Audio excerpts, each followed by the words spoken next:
A Utah man wanted for threats against Biden and Bragg was killed by FBI agents storming his home. Oh, what a shame. We won't get to hear his testimony in court or his defense or anything else because judge, jury, and executioner. How convenient, but we'll talk about that. But more importantly, by the way, I don't necessarily want to talk about that because of the article, although I do want to talk about the article, but some of the commentary that came from an NBC post of this story that really makes me nervous for the fabric of this country.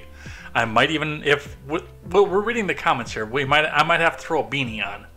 It's that kind of commentary, but we'll talk about that, what's happening there, and where we go with that.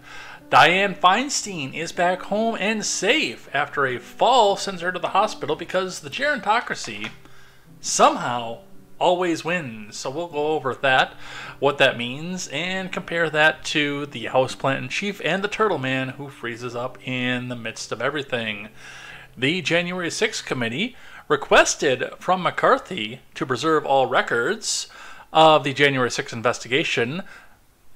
Weirdly enough, destroyed their records. So we'll talk about that and if this is resolvable and what we can do with that. And Ron DeSantis suspends Florida State Attorney Monique Worrell over dereliction of duty. We will go over some of the reasons that she was put down for dereliction of duty, his reasoning and her response, and a whole lot more here today over on Contemporary. I mean, that's just scratching the surface of it, but strap yourselves in, grab a snack, grab some friends, and get to the live chat because we've got a lot to go over here today. And Whiskey Princess, drink me under, pull me in. You had me at come over, boy. I need a friend. I understand. I am Jay Edgar, and this is Contemporary.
You know, I was just saying not that long ago, like last week, that it was kind of nice to finish everything up and even come down onto a Friday where we were able to get rid of everything, get it all up off the stack, and go on and start absolutely fresh coming up on Monday. And then this week happened.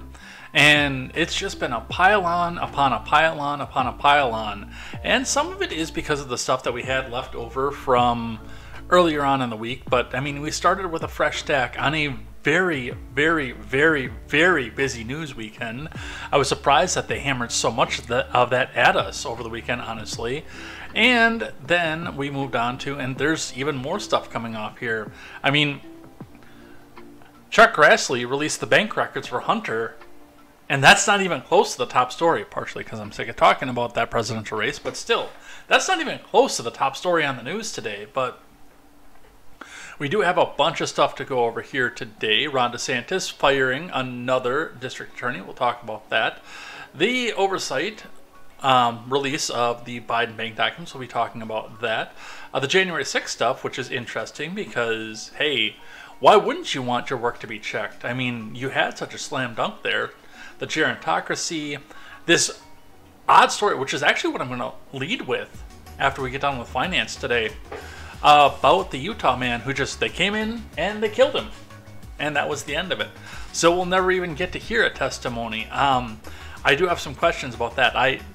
Spoiler alert, haven't read the article yet, but that is what we have for that. And Mogwai, by the way, being a lifesaver, because I went over and checked on the Twitch and realized that I hadn't had my song picked out for the day, so I picked one out, and hope you can identify that one. It's one of my favorites. One of the ones I'm learning how to play on guitar too, by the way, as I'm teaching myself how to do that. Hopefully to bring us more content, or hopefully to woo a certain person from Iowa. But we have got a lot of news to go over here today, so let's get started. Let's not waste any more time on this. Before we do, make sure you guys go out and check out great programming such as The Daily Ignoramus, The Breakdown with Birkenhoff, The R-Rated Conservative, The Porch Boys, Tweets by Brit, Mr. Behavior, The No Gimmicks Podcast, Silent Caster, Clown World Chronicles with Papa Palpatine, and Overruled with KTZed. Go check out all that great programming from all those great people as we aim to bring you a better news and culture experience from the common man for the common man. That is right. Stop getting your news and your culture from people who wear suits that cost more than your house and people who hate you.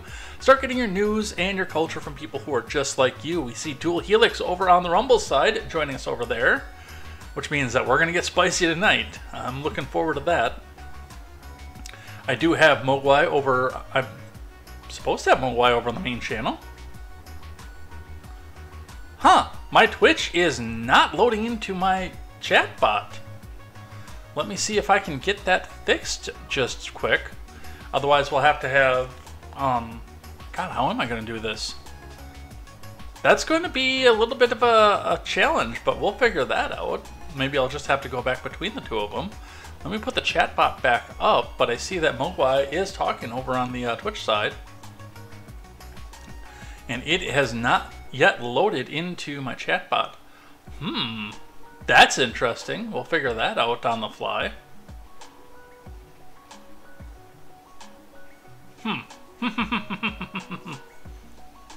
Alright. Mogwai says, I hope he isn't by Streamlabs. I think he is one or two more Streamlabs F-ups from going Bill O'Reilly. F-up will do it live. Well, technically we are doing it live, but... is it a... Mitch was buffering. After that's all, he has Time Warner. Is it Sweeps Week? I don't know. We'll figure that out. Well, I will be jumping back and forth between the two chats over there because, yeah, for whatever reason, the chat bot is not loading, and it's only showing me 5 of 6 of my channels on there, which... I'm guessing that means that Twitch is the one that's the odd man out. So, well, we'll figure out how to make that one work on the fly. And let's get started. Let's go into our finance so we can get into the fun stuff today. There's some really fun stuff on here. I hope I can get through most of it. I do. All right, starting on the Dow. Wouldn't it be really cool if, like, oh, hey, look, my chatbot just kicked in. Mogwai, give me a test on that. Or somebody on Twitch for that matter. Now it just jumped up to 6 out of 6. All right, on the finance, on the Dow shed 200 points today, just about. Well, the Nightbot came over from Twitch. Yep, we're on. All right, all my chat is back over in, or all my main chats are over here. Rumble chat is up and going. On the Dow started out the day up just ever so slightly before dipping almost 200 points. Over 200 points, it looks like, actually. It clawed its way back up to the previous close before dipping 191.13 points to end the day down just about 0.5% on the day. So we are at 35,123.36 points on the Dow. It's starting to slip. We will see what happens with this. The Moody's Bank downgrade is, I think, what's driving the most of this, but we will see what happens with that. On your Bitcoin, that also took a tumble today, but not as severely. The Bitcoin ending out at $211 US down, or 0.71% to 29,559 even. A little bit of a roller coaster with a little bit of a rise coming up towards the middle of the day before dropping back out and starting to climb back up after we got started here, or at least according to Eastern time, what we see this. On your gas prices in the Madison area, it looks like we are getting some people joining us over on the Instagram side too, by the way. Thank you everybody who's joined over there for even just a couple seconds, it looks like. Go check out the link in the bio if you want to see what's going on and see the rest of the chat. Your gas prices in the Madison area are sitting at $3.30 still on the average. Some of your outliers are starting to come back out and even out with it, but we still got the $3.50 out here and the $3.46 over here with $3.50 on the Isthmus. So Not much changed there. Hopefully the rest of us in the state will catch up at some point, but I have no faith in that. We will see what happens with that. Where that goes, let's grab our finance. We've got a little bit of an extended finance segment here because of the downgrade. Dow sheds nearly 200 points. Oh, I hope to God that doesn't knock my power out. Dow sheds nearly 200 points. NASDAQ drops 1% as August slide resumes ahead of inflation. From Alex Herring and Sarah Min. Stocks fell Wednesday as Wall Street awaited a fresh inflation data coming later in the week. The Dow lost 191.13 points, or 0.5%, to finish at 35,123.36. The S&P shed 0.7 to 44,67.71. The NASDAQ slipped 1.17 to 13,722.02.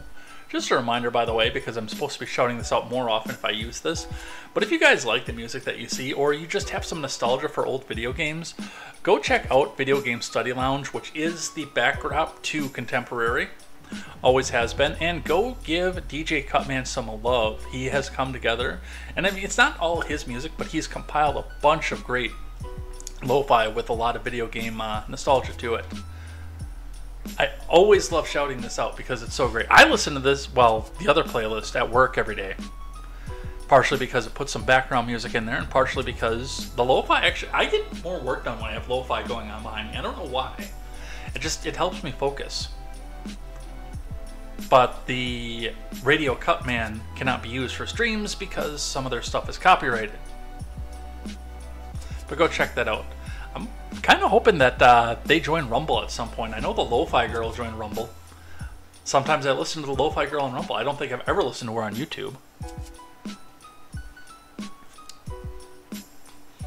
Mogwai says, breaking news, every passenger who died on the Titanic has endorsed Biden. Hashtag Build Back Better.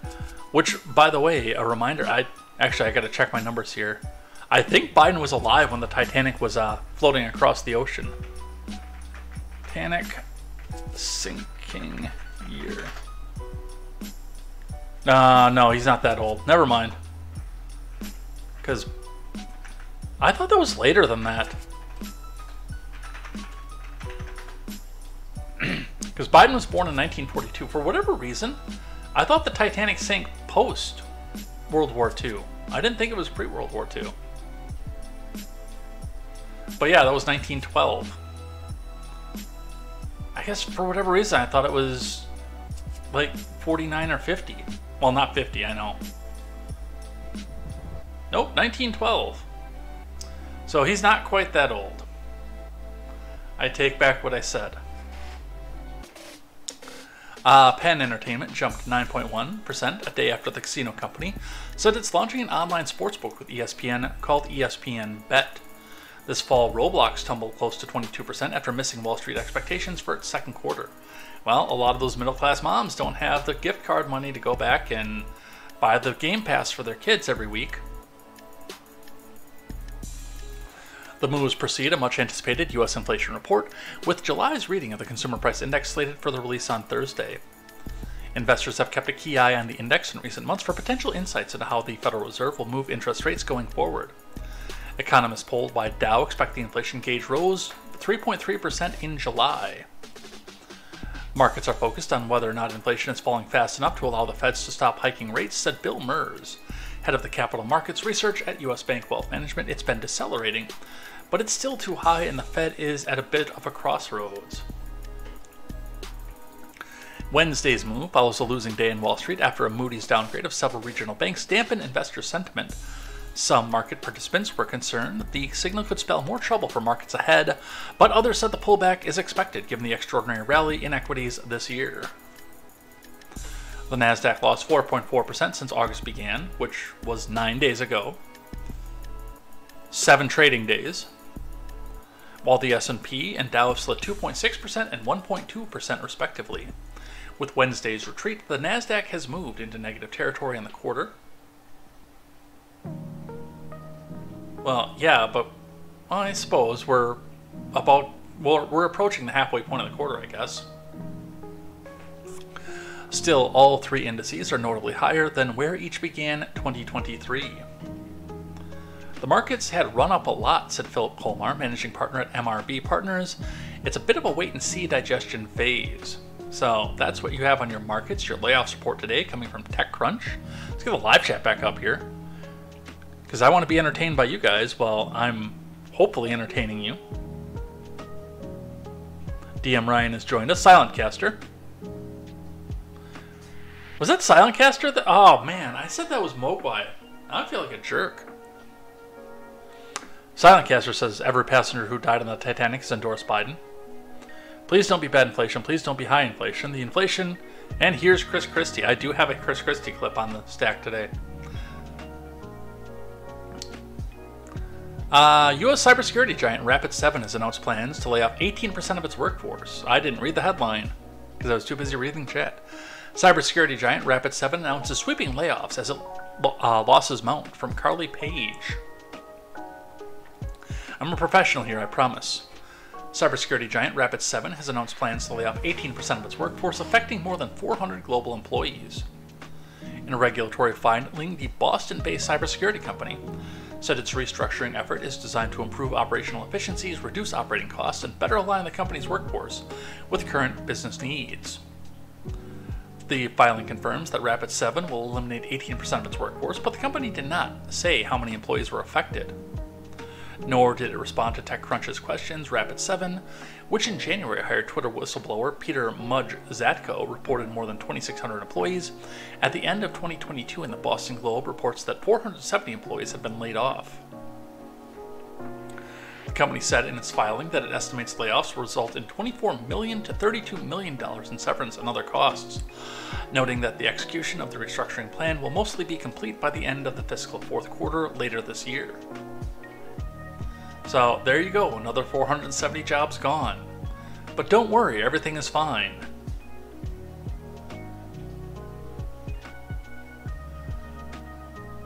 And just a couple more on because of the downgrade.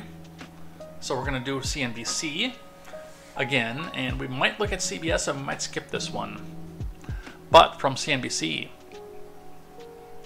these charts show what has Moody's worried about regional banks, including U.S. Bank and Fifth Third.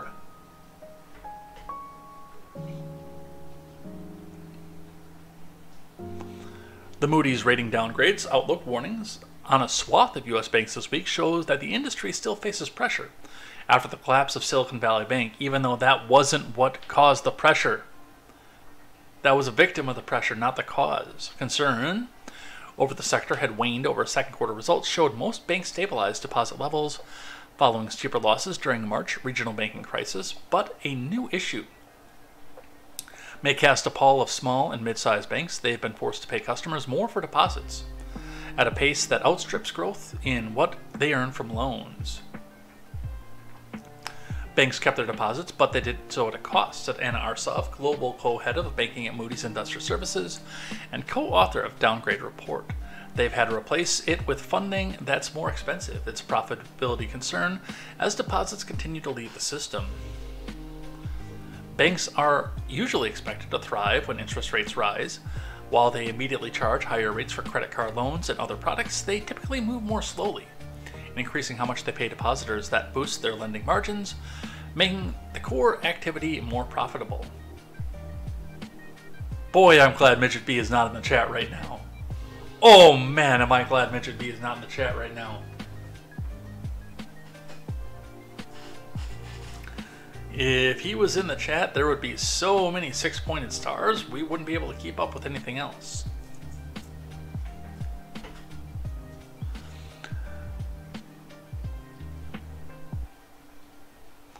This time around, the boost from higher rates was especially fleeting. It evaporated in the first quarter of this year when bank failures jolted depositors out of their complacency and growth in net interest margin turned negative. Bank profitability has peaked for the time being, Arsov said. One of the strongest factors for U.S. banks, which is above average profitability to other systems, won't be there because of the weak loan growth and less of an ability to make the spread. So that is why we're getting the downgrade. But yes, from CNBC, banks get a downgrade from Moody's, as this moron forgot to go back and refresh this until they take my ad blocker warning out. Here are the 10 lenders who are impacted from Amy Peachy. Let's get a list. Moody's is downgrading the credit ratings of 10 small to mid-sized banks, citing growing financial risks and strains that could erode their profitability. The credit ratings agency also warned it is watching some of the nation's biggest lenders for potential downgrades. The actions come after a banking crisis that started in March with the sudden collapse of SVB. Once the nation's 16th largest bank, where depositors grew fearful of the bank's solvency and made a classic bank run, Signature Bank and First Republic soon followed, leading to more concerns about the banking industry's stability. U.S. markets fell on Tuesday as Wall Street digested the downgrades as well as the negative outlook for some of the biggest U.S. banks. So let's look at who got cut. M&T Bank, one of the banks whose credit rating was cut, fell 1.5% on Tuesday and shed another 1.4% in late morning trading on Wednesday. Truist Financial, one of the banks Moody's said it was reviewing for a possible downgrade, fell 1.8% on Wednesday. Do we have a list? Did you give me a list? All right, here we go. List of downgraded banks. If you are working with one of these banks, maybe you should think about that for just a minute. Commerce Bank Shares, BOK Financial Corporation, M&T Bank, Old National Bank Corp, Prosperity Bank Shares, Amarillo National Bank Corp, Webster Financial Corporation, Fulton Financial Corporation, Pinnacle Financial Partners, and Associated Bank Corp. Only one of these, by the way, in my region, Associated, of course, operating in the Midwest region around Wisconsin and Illinois, sometimes in Minnesota. 6 banks with the ratings under review. Also something you should think about. Bank of New York, Mellon Corporation, Northern Trust, State Street Corporation, Cullen and Frost Bankers, Truist Financial Corp, and U.S. Bank Corp.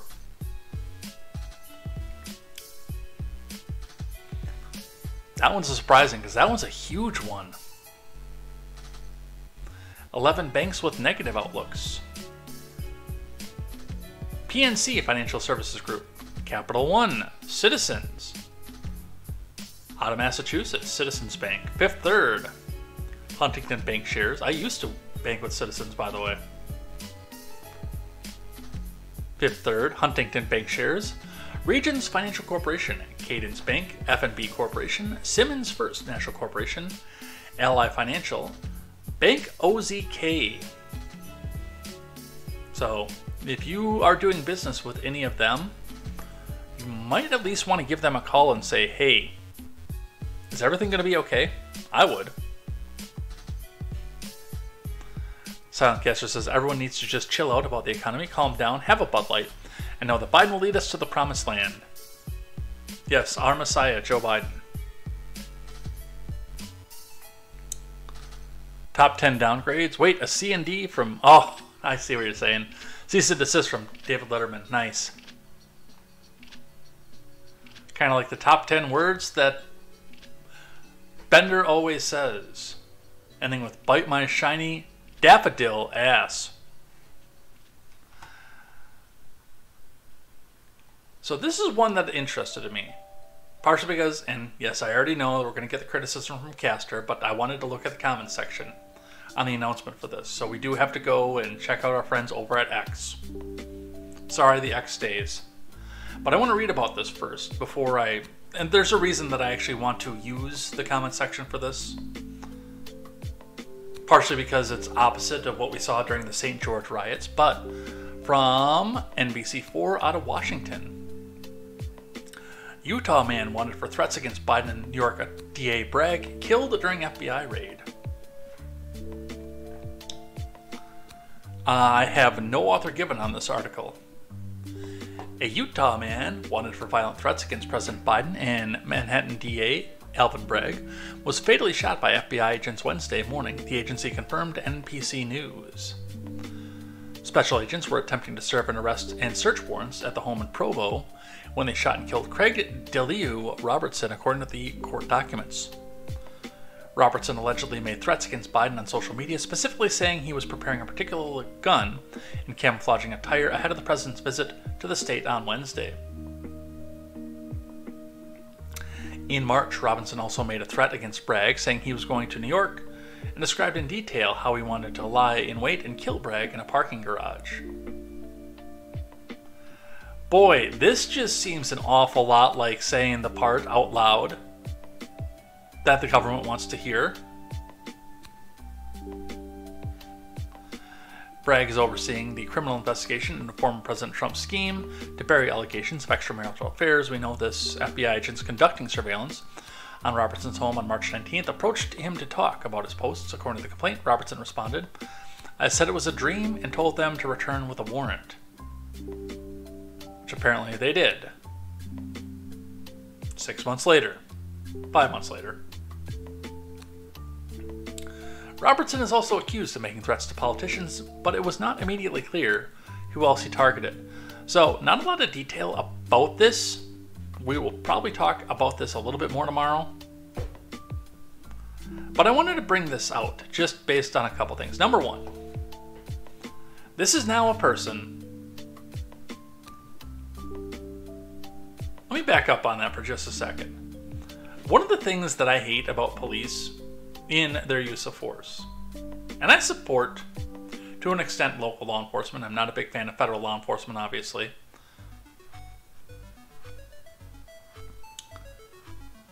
But the fact that a lot of the times they have to come back and act quickly in a situation.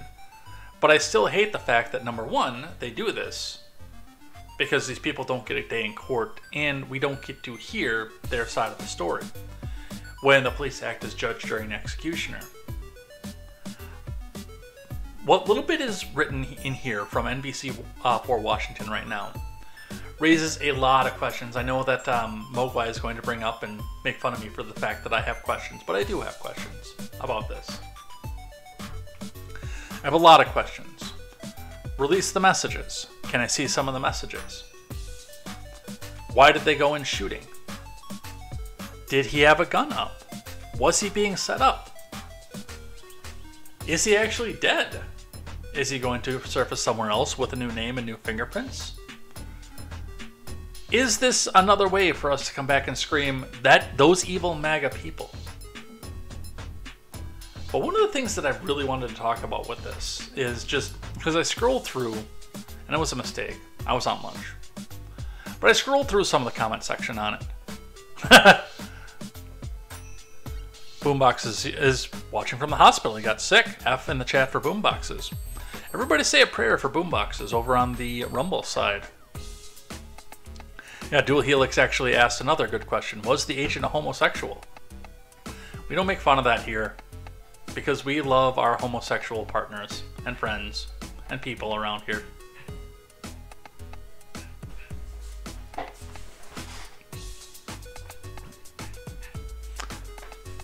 Mogwai says, hashtag t-shirt, I have questions. We could possibly do that.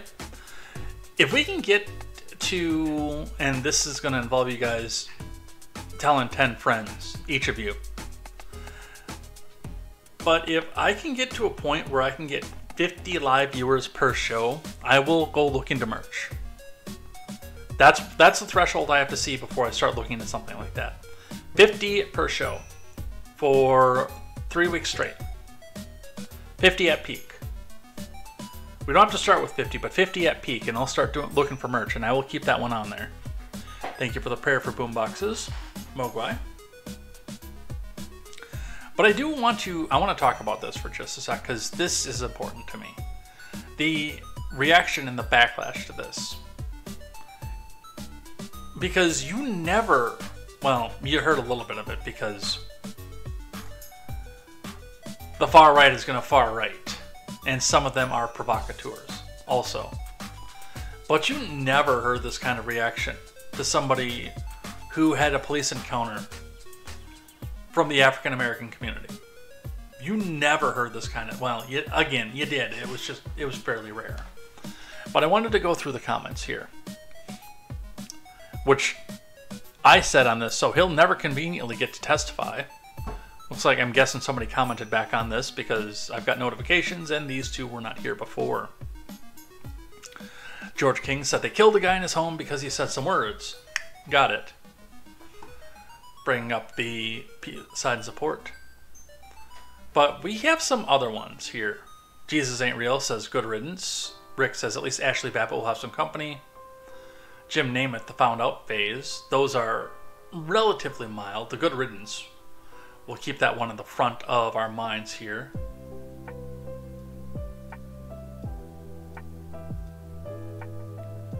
But we have people actually, oh well, thank you.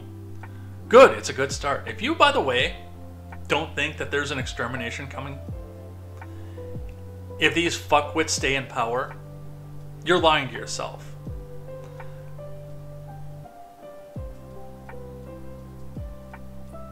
Yeah, here's another one with the Ukrainian flag too, by the way. Happy ending though. Little side note on the Ukrainian flag. I noticed today they actually kicked me out and made me sign in again on Restream, which is fine. It's just go back and recheck and make sure your credentials are still on and everything. But they took the Ukrainian flag out of the Restream logo, as you can see up here on the top, if you can see into the screen. That used to be a black circle with the blue and yellow R in the Restream. They took that out because that's starting to fall out of favor with people. But yeah, for you to look through this comment section and think that there's not an extermination event coming, if these fuckwits stay in power, you're lying to yourself. Absolutely.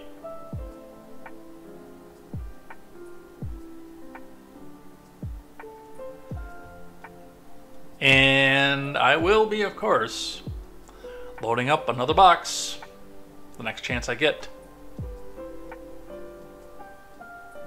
Mogwai says, did the FBI agents at least ask the Utah man pronouns before labeling him Utah man? That is a good question. Yes, Jewel Helix says, you mean sexual deviance. Yeah, we'll be talking about that from Iraq, hopefully later on in the stack. Get well soon, boomboxes. Yes, absolutely. Get well soon. But that's all that I have on this one. Let's talk about the Gerontocracy.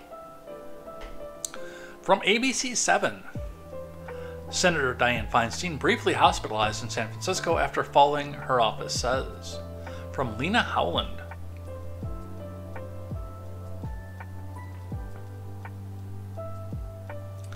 California Senator Dianne Feinstein was briefly hospitalized on Tuesday after falling, her office says. The 90-year-old senator went to the hospital as a precaution after a minor fall in her home. Her office says that all of her scans were clear and she returned home. The last time the oldest member of Congress was hospitalized was back in February to get treatment for shingles. That resulted in a serious complication, including brain inflammation. This prompted a nearly 3-month absence from Washington. When she returned to the Senate in May, her office said at the time she was still experiencing some side effects, including vision and balance issues that require her to use a wheelchair at times. Apparently she wasn't doing that today.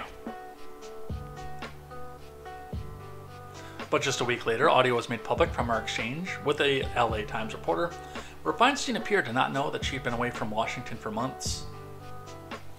And near the end of July, there was confusion during a Senate Appropriations Committee hearing. Senator Feinstein was called for a vote for a defense appropriations bill and began reading a statement and continued until an aide whispered in her ear, "Just say aye." Her office later said that she was preoccupied and didn't realize the debate had just ended, but it hadn't just ended. They had been voting for quite a while because they go in alphabetical order. And there are quite a few senators who are ahead of her in the alphabet. So, as I always say, and I mean this too, like, I'm not just saying this. At times, there are a lot of times where you'll actually look in and people just say this to pay lip service to YouTube. I mean this when I say this. When I say I want Dianne Feinstein to retire from the Senate and live out, although at 90, a brief, but as long as she can, rest of her life, I mean that. I don't want to see harm come to these morons, as much harm as they want to see come to me. But there also comes a time where it comes time to come back and say, hey Grandma, is it time to step down for just a second? Is it time for that? And this is on both sides of the aisle too, by the way. I haven't forgotten about you, Mitch McConnell, and your little freeze-up moment or your buffering moment for Time Warner. I haven't forgotten about that at all. I don't think anybody should. But we're sitting in this point where, like, a minor fall can change the balance of a near 50-50 Senate. And put everybody on edge, wondering whether or not this is going to affect the votes that are coming forward. Will Mitch McConnell have the majority temporarily while somebody is not serving? But she is back home from ABC News. Dianne Feinstein back home after fall sends her to hospital, her office says, from Allison Pecorin. Senator Feinstein is at home after briefly going to the hospital following a fall, according to her office. Senator Feinstein briefly went to the hospital yesterday as a precaution after a minor fall in her home. All of her scans were clear and she returned home. And a reminder on this one too, by the way, that we are off at a situation where the Senate is on recess. So she's at home. She's in California, in San Francisco.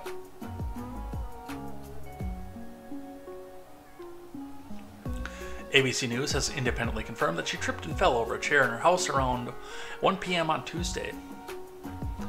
Falls are the leading cause of injury death for adults over 65, causing over 36,000 deaths in 2020, according to the Centers for Disease Control and Prevention.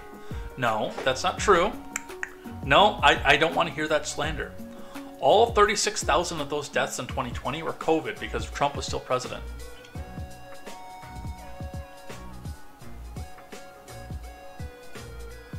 According to the CDC, 3 million older people are treated for falls in emergency departments each year, according to the CDC. So, and of course, we remember that Dianne Feinstein can no longer represent herself. We talked about this last week because her daughter was given power of attorney, but she can still represent the millions of people in the state of California. Figure that one out. On the outset of this here, some of the opinion as to why she continues to serve in the Gerontocracy. The reason Dianne Feinstein won't resign is because Mitch McConnell won't allow Democrats to replace her on committees. So instead, an incompetent, frail 90-year-old woman has to spend the rest of her life dealing with Republican BS. The party of making people's lives miserable. And, by the way, Dr. Henry out of Connecticut, Henry Rosenberg, calls you a conspiracy theorist.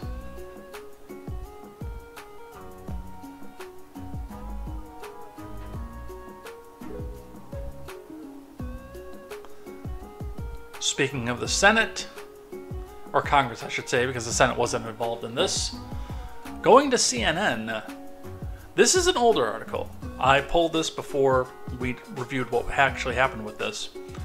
From Wednesday, November 30th of 2022. So quite a bit. I'm sorry, not yet into, but about the time that we knew that McCarthy was going to be coming in. So he hadn't been seated yet. Well, let me rephrase that, because McCarthy was an incumbent. But he hadn't been seated as Speaker. At this point, he assumed he was going to be Speaker. This was before we had the however many months and however many votes that we had to get him the speakership. But all the way back when he knew he was going to get the majority in Congress, McCarthy demands January 6th committee preserve all records and vows to hold hearings next year. From Melanie Zanona, Annie Grayer, and Daniela Diaz. I believe I read this, by the way, right before I moved.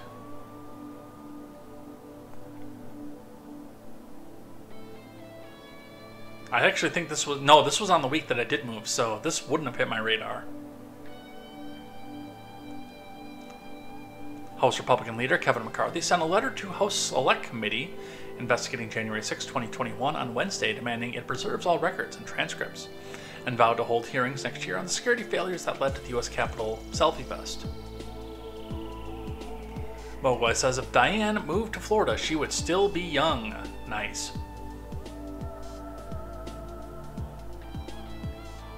After winning the House majority earlier this month, Republicans made it clear they will prioritize investigating Joe Biden and his admin on a variety of fronts. Yeah, how did that turn out, by the way? I mean, we've got some good stuff off of that, but Not by the way that we were promised, I can tell you that. The latest warning from McCarthy, who is vying to be House Speaker, signals Republicans may also use some of their time in the next Congress attempting to rewrite the narrative of the selfie fest. Oh my god, the editorialization on this. It is imperative that all the information collected be preserved, not just for institutional prerogatives, but for the transparency of the American people. Yeah, I could have told you, and again, now that I looked at the date and the timeline, no, this was when I moved, so this one I didn't read on Contemporary.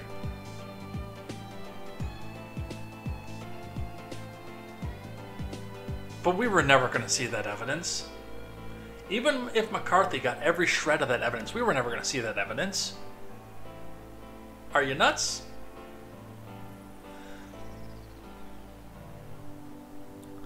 Wrote McCarthy, who did not comply with the subpoena to appear before the committee. The American people have a right to know what the allegations you have made are supported by the facts. Benny Thompson, chairman of the House Select Committee, told reporters Wednesday he had not seen the California Republicans' letter to the committee, but that the panel planned to preserve everything. He added that McCarthy had a chance to have members on the committee. He had a chance to come testify, so I think that the horse has left the barn. Well, it turns out that they didn't do that, in fact. From Fox News, January 6th committee failed to preserve records. Has no data on Capitol Hill security failures, GOP charges. From Andrew Mark Miller. The House Select Committee that investigated the Capitol Selfie Fest has failed to adequately preserve documents, data, and video depositions, including communications it had with Biden White House, that are still missing according to the Republican lawmaker overseeing the GOP investigations into the committee's work. The now disbanded January 6th committee, which was run by Democrats and included only 2 GOP members, has also failed to provide any evidence that it looked into the Capitol Hill security failures on the day of the Selfie Fest. Barry Loudermilk, chairman of the subcommittee on oversight for the Committee on House Administration, told Fox News Digital. Well, one of the things you have to keep in mind is that if there was a security failure, and not just millions of evil MAGA people overrunning the security, that completely cuts against their narrative.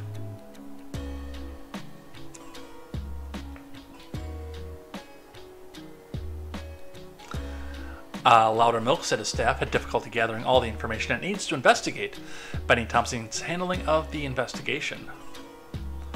Part of our task as this oversight subcommittee is to actually address the security failures, look into how it did happen. How were these folks able to get into the Capitol, Loudermilk said. He said the documents they obtained came over in boxes and was completely unorganized. Nothing was indexed. There was no table of contents index. Usually, when you conduct this level of investigation, you use a database system and everything is digitized, indexed. We got nothing like that. We just got raw data, he said, so it took us a long time to go through it. And one thing I started realizing is we don't have anything much at all from the blue team. The blue team, described by Loudermilk, describes the group within the January 6th committee that was directed to investigate security failures at the Capitol. Loudermilk explained the sources have told him the blue team was essentially shut down by the committee in order to focus on placing the blame on former President Trump. Again, to go through and actually preserve these records, or even look into how, not the why, well, the why and not the how, but to actually look into the how would cut directly against their narrative.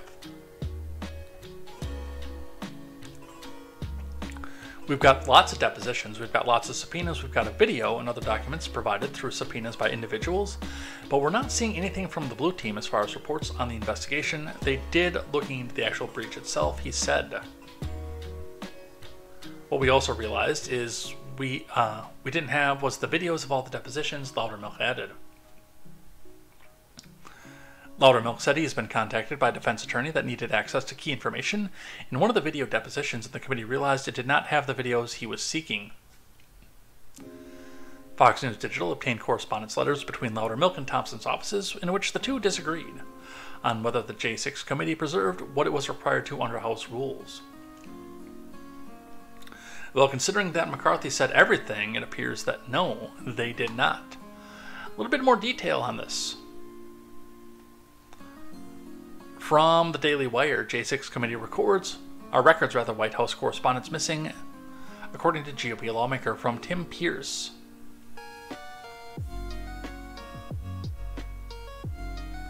Let's look at this. I'm just going to scroll through this for just a bit here because a lot of this is the same stuff that was in the Fox News article.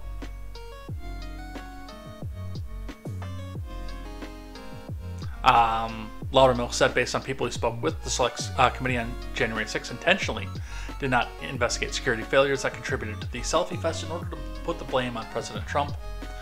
Former committee chairman Penny Thompson said last month he believes the committee's work put significant pressure on the DOJ to indict Trump over January 6th. Well, no, they were going to do that anyway. That's why they set it up that way. I think up until that point of the hearings, it could have gone either way, but I think the compelling argument that we made as a committee for millions of Americans as to how close we came to losing our democracy, which of course from Thompson is code for our hegemony, the Justice Department really didn't have a choice, Thompson said. And when that case the special prosecutor was put forth, I think it helped make his case. The gaps in the committee records came to light after the defense attorneys representing clients charged over the riot began requesting documents and other evidence from Loudermilk for their cases. The congressman said some of what he was asked for he did not have. So, did you really think they were going to preserve those records? I didn't.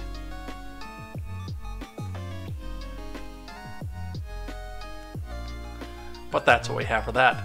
Got some campaign video. And by the way, those of you watching on Instagram, you are not going to be able to see or hear the campaign video we're about to watch. But pop back out into my profile, hit that link in the description if you're live. You'll be able to see it in real time, or if you're watching this back after the fact, this will be preserved on YouTube, and you can go check it out over there. Attaboy Dual Helix. I don't know what YouTube's rules are on promoting something that is federally against the law, so I'm not going to say that out loud, even though I know where you live and it's legal in your state, on a state level. I don't know. I have to look in their terms of service again for that, and they change them daily, but I will still say this, attaboy. But let's watch some campaign video. First from Chris Christie. Colin Rugg, just in, Chris Christie says, the U.S. has not done enough for the Ukraine, as he voices his support for President Biden over Trump. That's somebody who's not going to take the pledge. Let's listen to former New Jersey governor and never going to be the president, Christopher Christie. We heard a lot of support. 2/3 of the audience that I had was very supportive of my position on Ukraine, which is that we haven't done enough. And that while I think that President Biden has certainly done better than President Trump, we heard a lot of support. There you go. Elevator Charles says, you'd think Chris Christie would try to appeal to Republican voters. At least Kinzinger decided he shouldn't run again because he knew he wouldn't be able to win, which is also a lie, because Kinzinger would have run again, except for Illinois axed his district. Kinzinger absolutely would have run again, but Illinois axed his district. And also what is brought out here is, has Christie spent his own money to help the Ukraine? I seriously doubt it. Yeah, that's the same thing too. If you guys want so much money to Ukraine, pull out the old pocketbook. Stop using the American taxpayer money to go do so. Or go join Zelensky's army. He's taking volunteers from all nations. Mike Pence, on the other hand, this is hilarious, by the way. Mike trying to be every man, Mike Pence. Hey everybody, Mike Pence here. Remember $2 a gallon gas? I do. And then Joe Biden became president of the United States and launched his war on energy. Since that time, gasoline prices are up 60%. Electricity prices are up 25%. Joe Biden's war on energy is causing real hardship for working families, small businesses, and family farms. But we've got a plan to relieve all of that. We just unveiled the Pence Energy Plan that'll not only put our country back on a path to energy independence, but by 2040, we will reclaim America's role as the leading producer of energy in the world.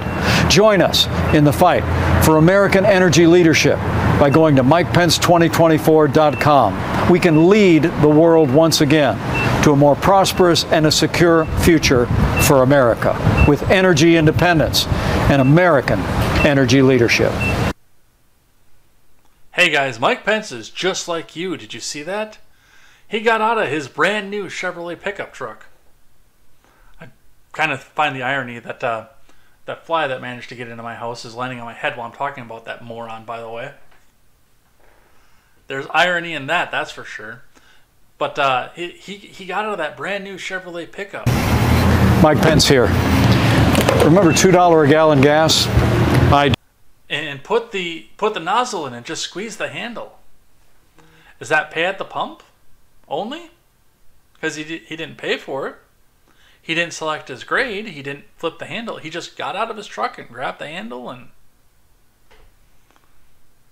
hoped that something would come out of it. Guys, he is just like you. Just remember that. He's totally not the elite. He's exactly like every one of us. Moron. Let's talk DeSantis. From CNN, DeSantis suspends Orlando area state attorney and second sacking of democratically elected prosecutor. From Stephen Cotorno.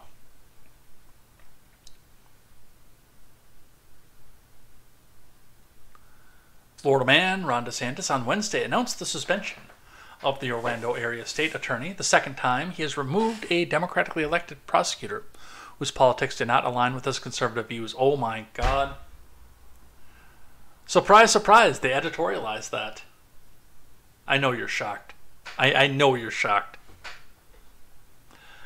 DeSantis said he was removing Monique Worrell of Florida's 9th Judicial Circuit for neglect of duty and incompetence and accused her of pursuing lenient sentences and declining to prosecute certain charges.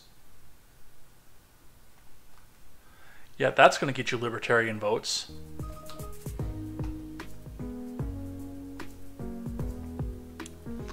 Oh, look here. Prosecutors have a duty to faithfully enforce the law. One's political agenda cannot trump this solemn duty. Refusing to faithfully enforce laws in Florida puts our communities in danger and victimizes innocent Floridians, DeSantis said. The criticisms echo ones raised last year when DeSantis contentiously removed another Democratic state attorney, Tampa's elected prosecutor Andrew Warren.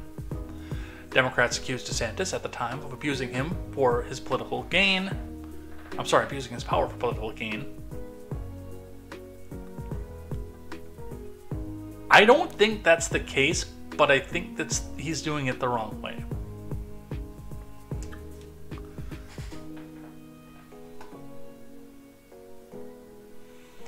A federal judge reviewing Warren's suspension raised questions about the political motivations behind the maneuver, noting DeSantis' office had calculated the dollar amount of free media generated by his actions.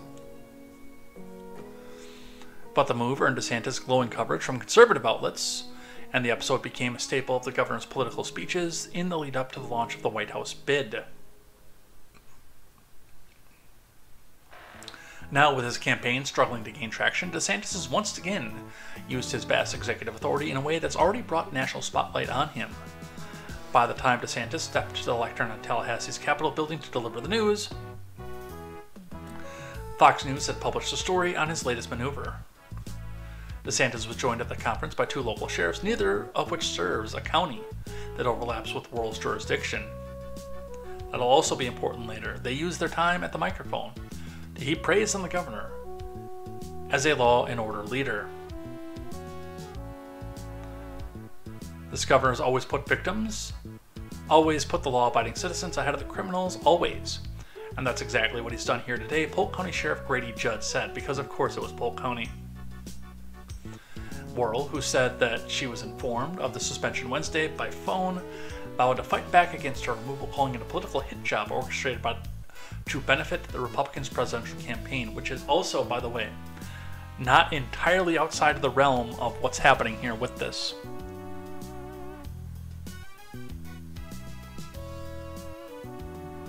I'm going to read a little bit more of this from WESH2. And then we're going to talk about this for just a moment. And I do have Will Chamberlain put together a list of the reasons of dereliction of duty that DeSantis did it. Or claims to have done it, I should say. DeSantis suspends State Attorney Monique H. Worrell, citing neglect of duty, from Stuart Moore.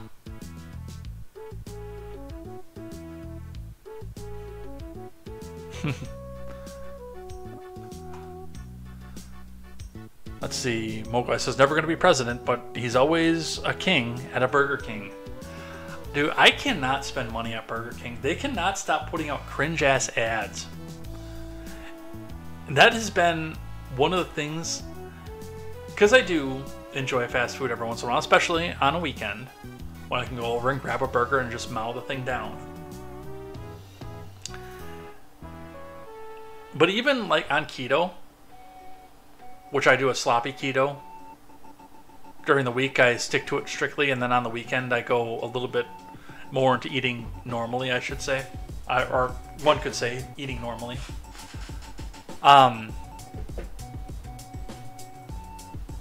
Burger King was my favorite fast food. I don't know what it is about those little fake painted on grill marks on the burgers, or the meat that they use. I can't get enough of it. I could eat Burger King every day. And the local Burger King is one of the franchises down in Kenosha for a while, and they didn't do this. This wasn't franchise-wide. But it was, I think it was a local woman who owned 8 franchises across the Kenosha area. A couple of them were down in Illinois, up in Racine and Kenosha. I think there was one in Milwaukee even. But at those 8, they actually tore up burger patties and made them into taco meat. Really, really coarse taco meat. And they had tacos on the menu, and they were good. They were cheap as hell, and they were good. And they put mozzarella sticks on too. And they were delicious. But they just keep putting out these cringy, woke ads. Like when they put the Chick Fries ad out back in 2015, that was the last time I ate at a Burger King. The last time I ate at a Burger King. Oh, well, you can get these Chick Fries instead of chicken fries. They cost $4 more, but look, they come in a nice pink box and they have the exact same thing in them. Which, of course, is not the case with the women's beauty products, because usually they have extra things. But to protest the pink tax, and that was the last time I ate at Burger King, was when I saw that. That was it. I was done. It was over. I think that was 16, actually, now that I think about that. Because I remember hearing about the ad from Matt and Blonde when I did start watching them, I think, until... No, I know I didn't start watching them until 2016.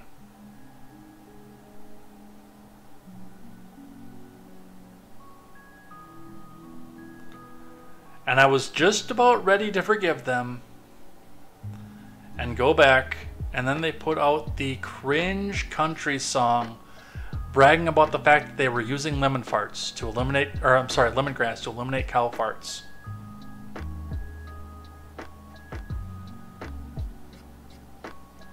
I was actually planning on going to a Burger King that weekend and saying, you know what, it's been years, I'm going to go do it again, I'm going to try it again, and they spoiled it again.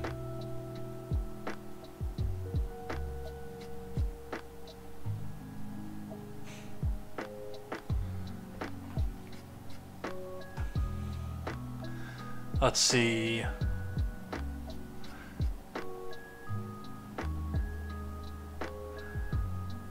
We've got some stuff going on Rumble's side. Helix says, since the market is flooded, I think it might be cheaper now, talking about how he calmed down earlier that I don't know if I can say on YouTube or not. Helix says, he never pushed the fuel grade button. Yup, it just beeps away. He was scared chaos would ensue if he did his job and challenged the election results. 2 snuffles later, and I am toasted. Nice. Helix is a lightweight. I bet you I'm probably worse. You know, if DeSantis gets elected, we're going to have to call him a Mickey Mouse president. Nice.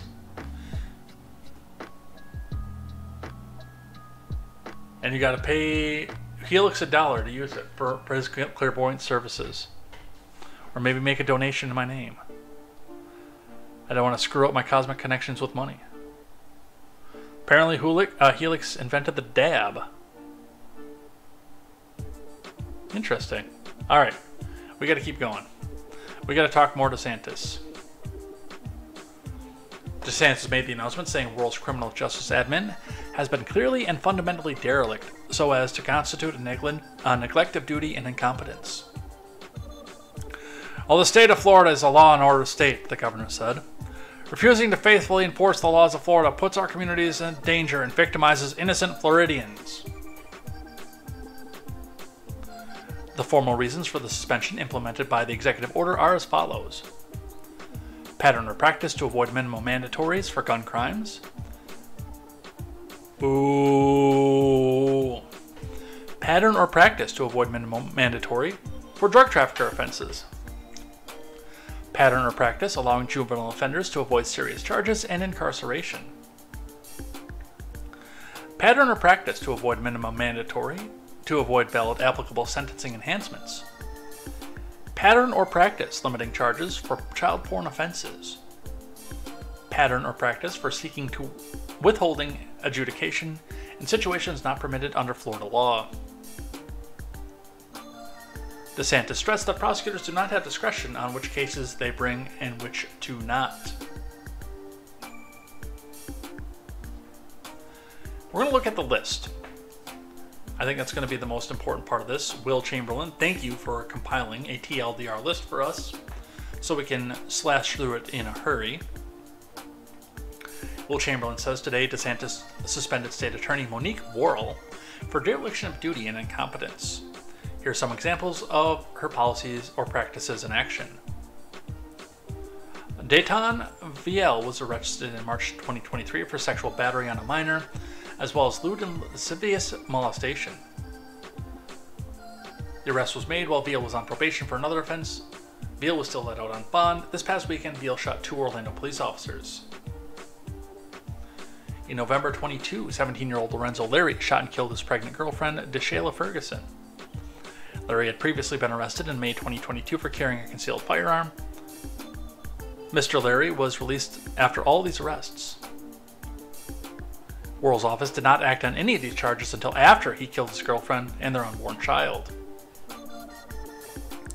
In 2018, Jasir Dobson invaded a home in Orange County and robbed the occupants at gunpoint. He was charged with multiple counts of armed burglary with a firearm, robbery with a firearm, and false imprisonment carrying a 10-year mandatory minimum. After Worrell took office in 2021, she declined to prosecute 5 charges and had adjudication withheld on those remaining. Dobson is not considered a convicted felon and can still legally possess a firearm. He was sentenced as a juvenile and received 51 weeks. In June of 21, a minor was arrested for first-degree premeditated murder and attempted first-degree murder. He had previous arrests for burglary, resisting, aggravated battery, and assault with a firearm. Worrell's office dropped the premeditated murder charge in January 23. The same minor was arrested for grand theft of a motor vehicle. In October 22, a minor was arrested on first-degree murder charges with a firearm. The shooting was captured on video. 1 month later, Worrell's office had filed a petition to reduce the charge from murder to firearm possession, and the minor was placed on probation. Randall Fredericks was arrested in 20 for possession of child porn. In August 22, he was charged with 45 counts, but by February 23, Worrell's office had reduced that number to 10. Under law, each count carries 15 years. Fredericks was sentenced to just 130 months. That's still 10 years, by the way.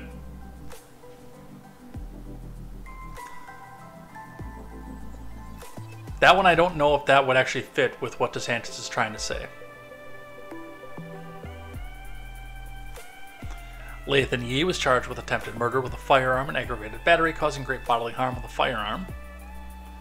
If convicted, these charges, he would have faced a mandatory minimum of 25. Worrell's office amended the charge down to attempted manslaughter with a firearm, which carries no mandatory minimum. He was sentenced to just 5. As a juvenile, Keith Moses was arrested for aggravated battery, assault, and grand theft. In November 21, he was arrested for drug possession, but Worrell's office did not charge him. In February 23, a now 19-year-old Moses shot 5 people and killed a reporter and a 9-year-old girl. I remember that one, by the way. As DeSantis said, the people of Central Florida deserve to have a state attorney who will seek justice in accordance with the law instead of allowing violent criminals to roam the streets. Andrew Bain will prosecute criminals and keep Central Florida communities safe. So, there are some problems with this and the way that it's presented. Especially with the way that it's coming from the DeSantis camp and campaign. Now, first thing I'm going to point out is this is absolutely a campaign thing. There is absolutely zero universe in the world where this is not a campaign attempt. Because, like it said in CNN article, as much as I disagree with the fact that they're trying to editorialize it, they're not wrong. DeSantis got a boost in visibility and popularity for doing this the first time with Warren. And with all eyes being on Trump so much, and all the chaos that ensued under the last year of the Trump presidency, we now have a situation where, yes, DeSantis is going to come out and say, hey, I just fired a prosecutor because she wasn't doing her job, going to mandatory minimums, or prosecuting her, letting some of these people walk. The problem with this, of course, actually goes back to the same problem that we had with Biden and Kyle Rittenhouse. You remember that? And that is an executive in charge of a Justice Department, not necessarily aligned with the one that that Worrell is presiding over, because the state doesn't supersede over county elected spots. Apparently DeSantis was able to find this power in his constitution, but the state does not. The county as a locality has the first say in how these things get charged, and if there's a separate state charge that the state sees otherwise, then they can come back and choose to bring that through their state Department of Justice as well. But what this is, if DeSantis doesn't think that justice was served in any of this, is DeSantis, the executive, the chief law enforcement officer of the state of Florida, putting his finger on the scale of justice instead of letting a jury of peers decide. Now he's saying, no, we have to get to this outcome no matter what the cost. That is not a message that's going to resonate with independents by any stretch of the imagination. It's just like what Biden did. Biden absolutely had his finger on the scale in the Rittenhouse trial, and the Chauvin trial for that matter too. A sitting president telling you, without a trial, because we're all innocent, or we're supposed to be innocent until proven guilty, that both Derek Chauvin and Kyle Rittenhouse were guilty as sin. And realistically, DeSantis is doing the same thing with this. Now, do I think that some of these people that were on this list should have been charged with that more? Yes. But I'm not a government agent, you see. There is a big difference with that. I can have whatever opinion that I want. As a chief law enforcement agency, DeSantis does have to remain, or he's supposed to remain, on the presumption of innocence.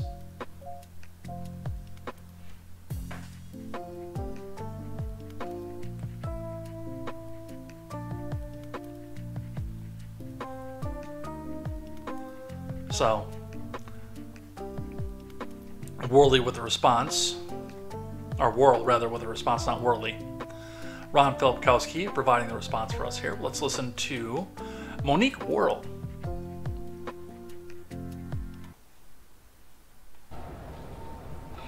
All right, well, good morning. I think this is the moment we've all been waiting for. If we're mourning anything this morning, it is the loss of democracy.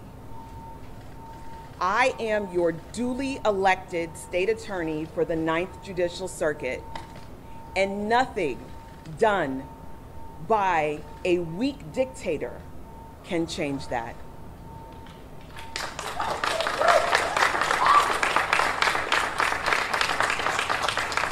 This is an outrage. 3 years ago, I was elected by the people of the 9th Judicial Circuit to lead this circuit. And yes, to do things unconventionally, to do things differently. But I didn't hide. I didn't say that I would do things and I didn't do them. I didn't say I wouldn't do things and not did them. I did exactly what I said I would do, and that is what you want from an elected official.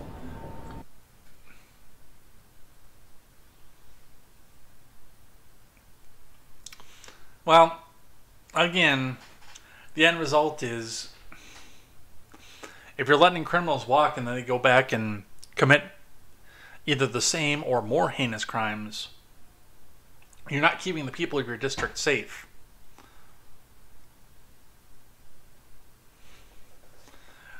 What DeSantis did with this was tremendously stupid and transparent. But he was helped along by somebody being this incompetent at her role.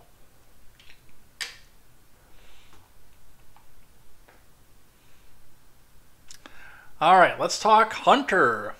That'll be a fun one.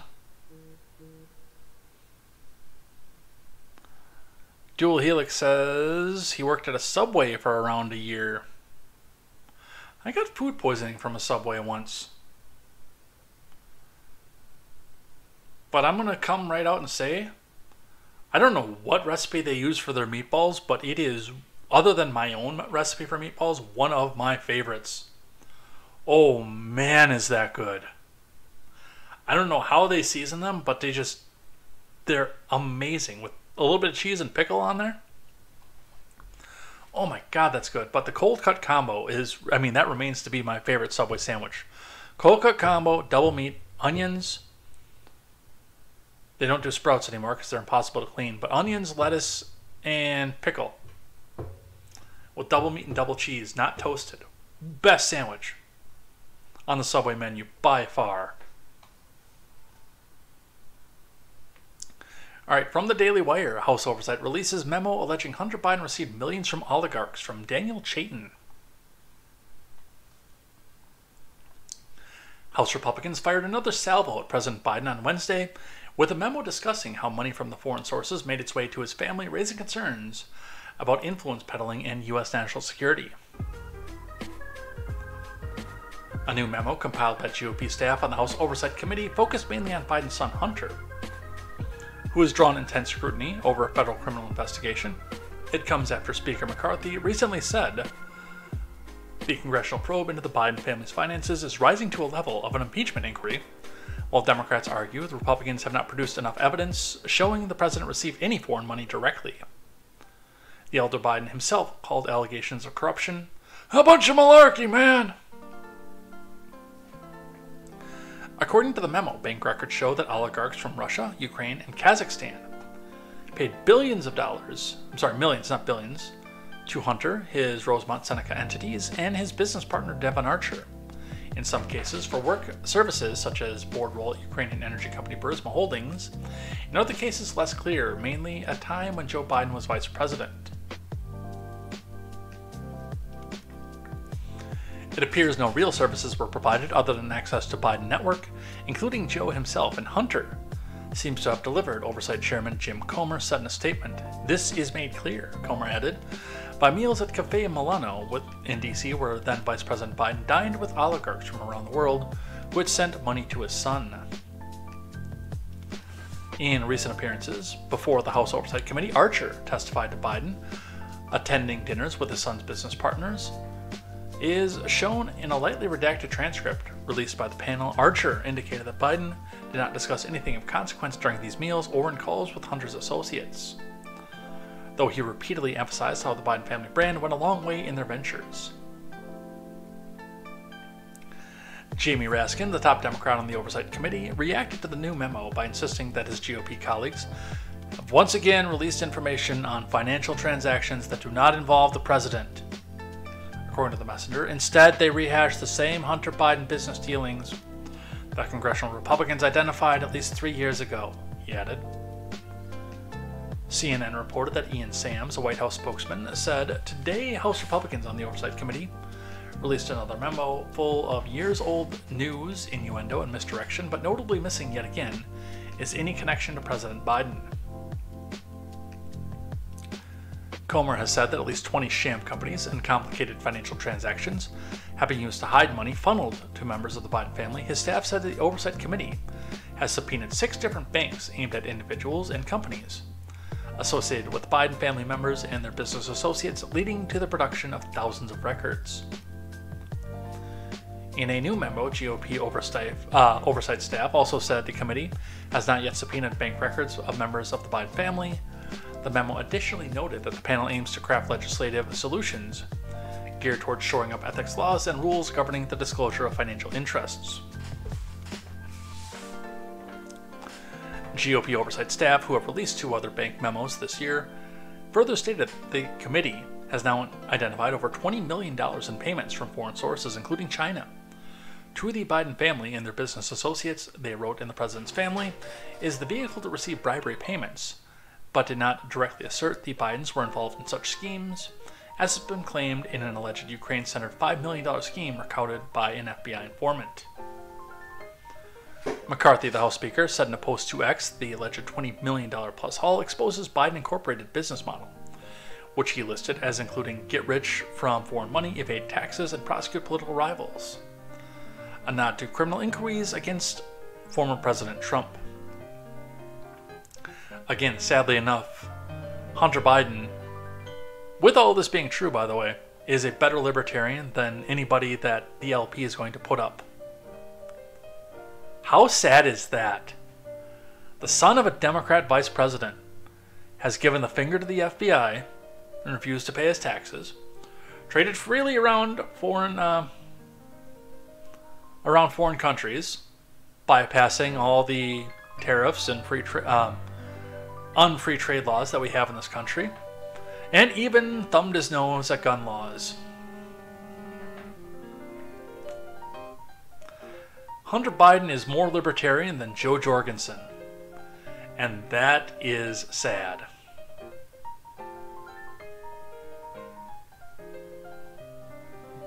Do better, libertarians.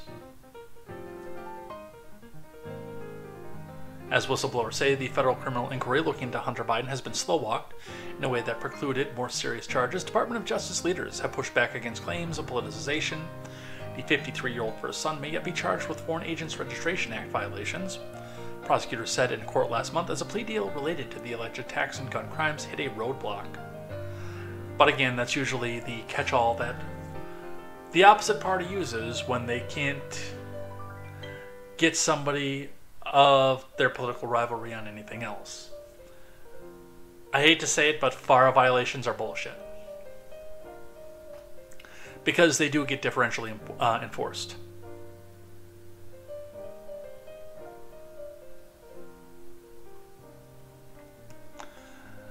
The one thing, and Raskin is right, although I do believe that the connections are there. In order to actually make a case out of this, we need to see the proof. And Comer has yet to bring that forward as to how the money got from Hunter to Daddy. And that's going to be what snags this up the most. What's even funnier about that is there is next to no evidence whatsoever that the Donald got anything from whatever the Saudi Arabia deal is that our friends on the left love to bring up about Jared and Ivanka.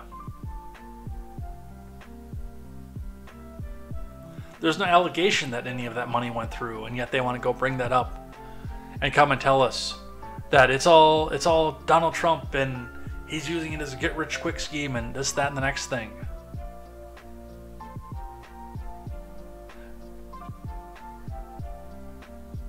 But they will come back and dismiss this and say, you got proof? Proof? Come on, show me proof. It is very differential. I want to see where this goes. Unfortunately, I do believe that it's going to go nowhere because one of the things about the Clintons, the Pelosi's, the Obamas, and the Bidens is they cover their tracks very well. And by the way, if you think that this stops at Biden, if this actually did go through Biden, you're lying to yourself. Because Biden, as vice president, didn't make foreign policy at the time. If this did get to Biden, or get to Joe Biden, through Hunter, through shell companies or anything, Barack was involved because he made federal policy and international policy, not Joe.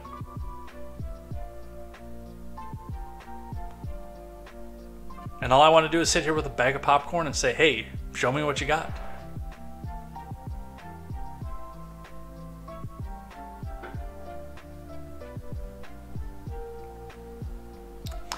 Yeah, Helix says Biden is slipping, not covering his tracks like he used to. Yeah, but Hillary and Joe still are. I'm sorry, Hillary and Barack still are. Do keep that in mind. And I would not be surprised to find out that there are a lot more people that have their hand in that cookie jar in the DNC.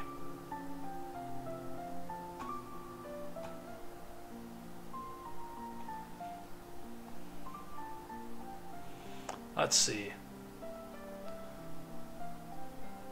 Mogwai says, I'm pretty sure that's what the prosecutor's job is. They were just doing hood rat stuff with their friend. Please clap. Subway is right. Their subs don't implode. Hunter did what up his nose? A lot.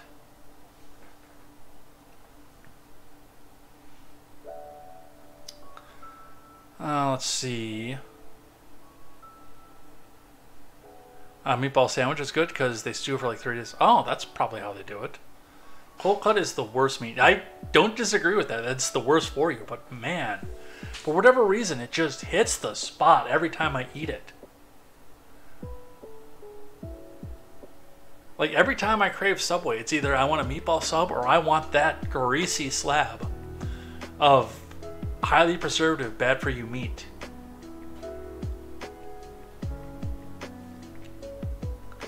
Literally sliced mystery meat. Probably where he got the food poisoning. Oh, most likely. They started putting roast beef back in their club. I've never had the club. Club with bacon is the best. If you disagree with me, it's okay, you're wrong. I've never had the club, so I can't make an agreement or a disagreement. The roast beef they're stocking now is actually pretty good. I've seen the price list. The roast beef is most expensive. While roast beef in general is typically the most expensive. I used to work in a deli in high school just to get some taxable income, let's say.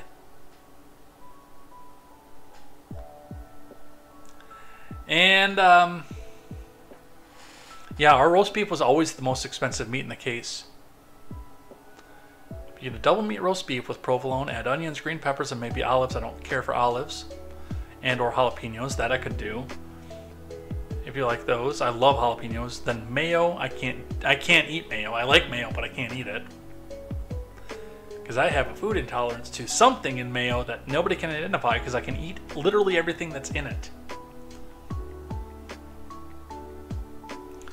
Then toasted with veggies on. Then toasted mayo over the veggies. It does something. I was good at selling people something new too. I think Helix has the munchies. Yes, confirmed.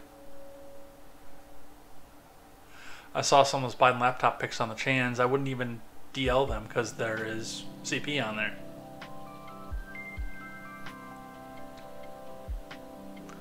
I worked under the table in DECA lunchroom for my lunch every day in high school. Nice.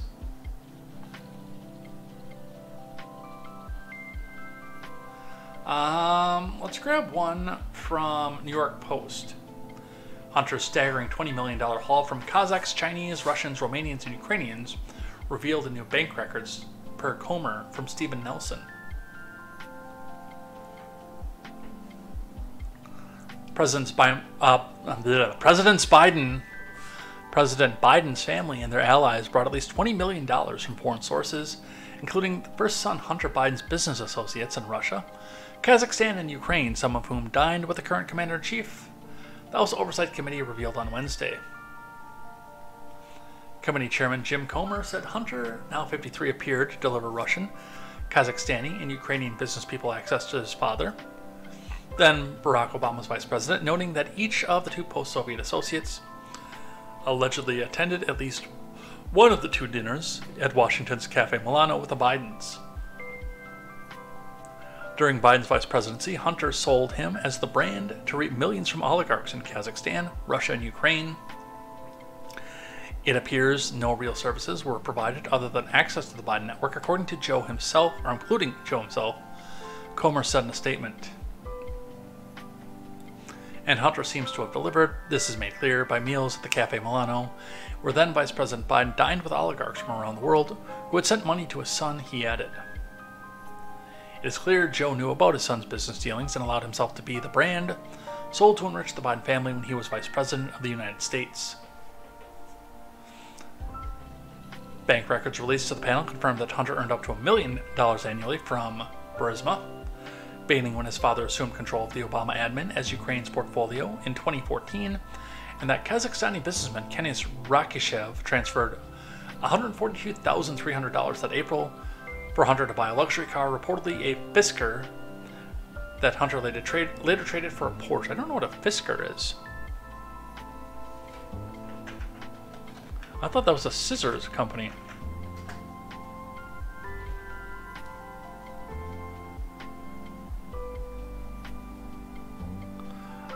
I'm a car guy, and I'm not familiar with this one. They look cool.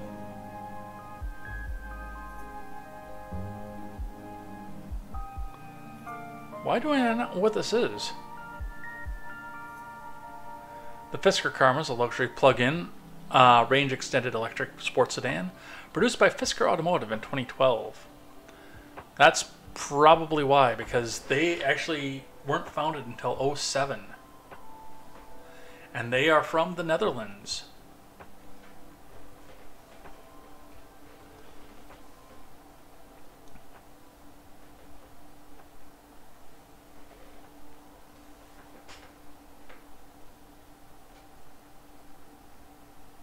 No, they're not from the Netherlands. It's just the designer was from the Netherlands. He was Danish.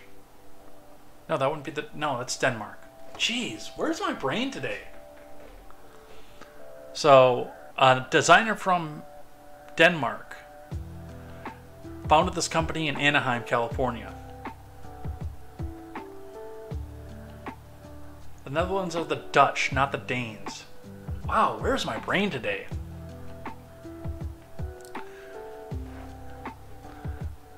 Looks like they actually are already gone under, too.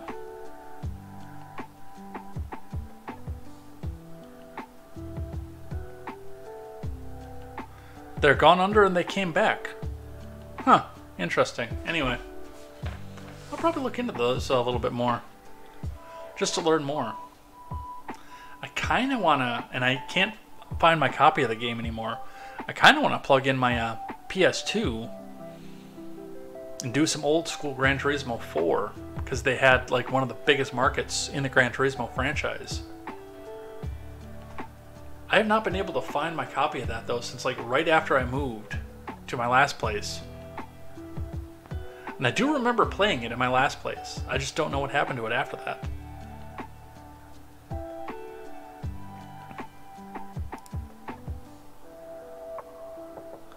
The records supplement Archer's deposition to the committee on July 31st, in which he revealed that the flow of $3.5 million transferred on February 14th, 2014 from Russian billionaire and former Moscow First Lady Yelena Baturina and Archer and Hunter Biden-controlled entity Rosemont Seneca Thornton. Rosemont Seneca Thornton in turn transferred $750,000 of Baturina's funds to Archer, on March 11, 2014, and another 2,752,711 on the same day to Rosemont Seneca, Bohai, an account that was opened 1 day prior to Butcherina's $3.5 million transfer. So, the connection to Joe is not there yet, but it looks like they're getting closer and closer.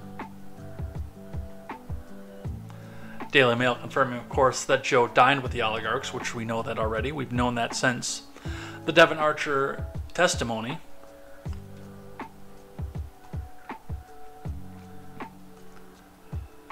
And we've actually got a video here, Charlie Kirk, I know, cringe, telling us that Biden has finally asked directly about allegations made by Hunter's former business associate Devon Archer, that Joe was often put on speakerphone during the meetings with Hunter.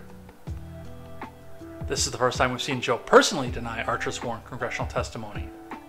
And of course, coming from Fox's Peter Doocy.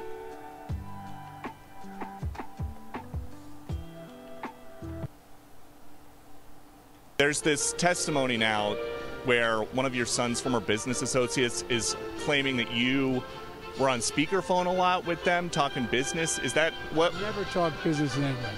And I knew you'd have a lousy question. Well, why is that a lousy question? Because it's not true. Thank you, Mr. President.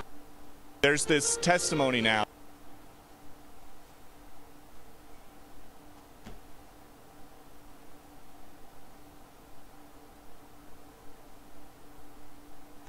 Well, he's going to come back and deny it anyway, so.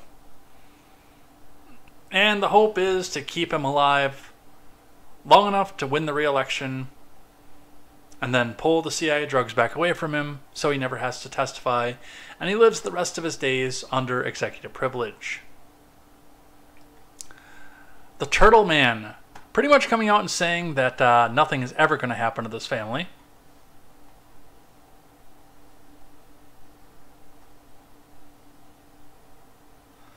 Well, we got a lot of stuff going on over here. McConnell says impeachment ought to be as rare as Biden inquiry looms. From Daniel Chayton.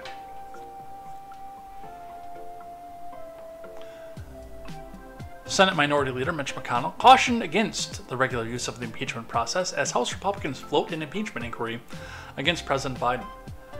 Now, I'm going to tell you right off the bat, if the Donald gets another term, they've already got his impeachment inquiry ready to go on January 21st of 2025.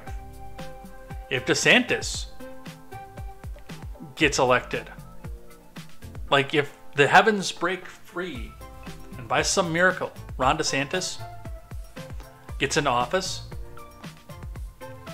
he will face down at least 2, maybe 3 throughout his 4 years, and he won't get a second term. If somehow or other Pence gets in, he'll have at least 1. If Christie gets in there, he'll bow his head and take the 1. As basically a, oh yes, no, I'm one of the party now. You think that this is going to become a regular thing every time a Republican is president? You're out of your mind. They know what works. Again, this is the reason, I told the DeSantis people this, don't turn your ass on the Democrats and say that you're leaving the Trump party because you can't stand the indictments, because now they know what works. And they know what to use against your people. Bring me the man and I will fund you the crime.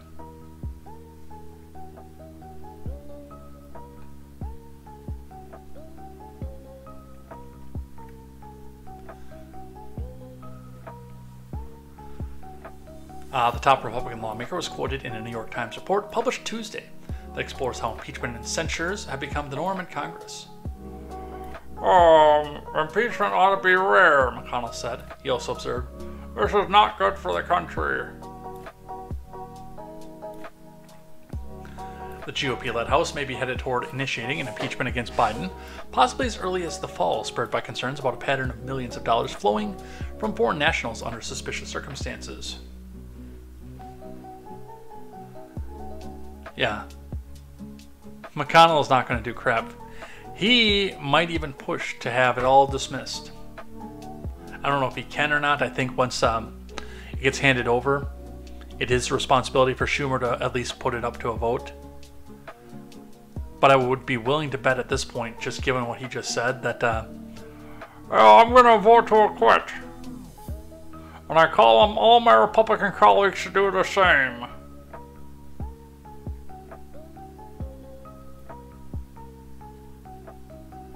He is a turtle. Look at him. He's got that big gullet. You can see where the neck is stretched out, where he can pull himself back into his shell. He is a turtle.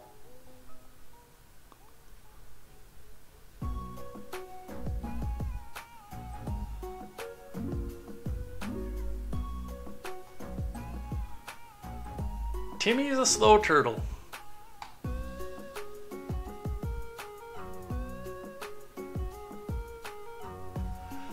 Mogwai says, started at the bottom and now they're here. F for my PS2, it bit the dust.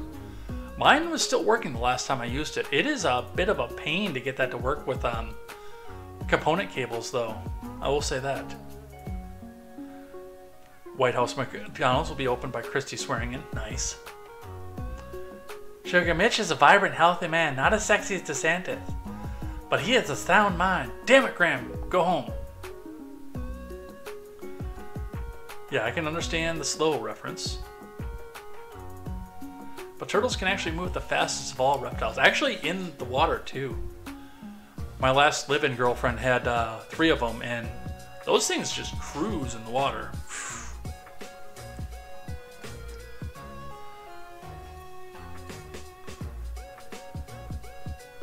Alright, more election news here.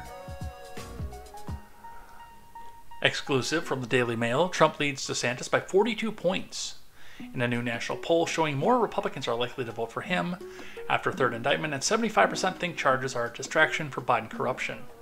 Well, there is that aspect of things, and I'm glad that people are starting to see this, but it is also the point that Ron DeSantis is uniquely a terrible candidate. Which, again, it saddens me to say, I like DeSantis for 28 up until he started running for president. And the problem with DeSantis is he literally cannot get out of his own way. He absolutely 100% cannot get out of his own way. And he can't stop doing stupid crap. He's done right by the people of Florida. Maybe a bit too excessively at some point, but like they like him in his state, but he can't pull independence. And every time it looks like he might do something where he's searching ahead, he screws himself again.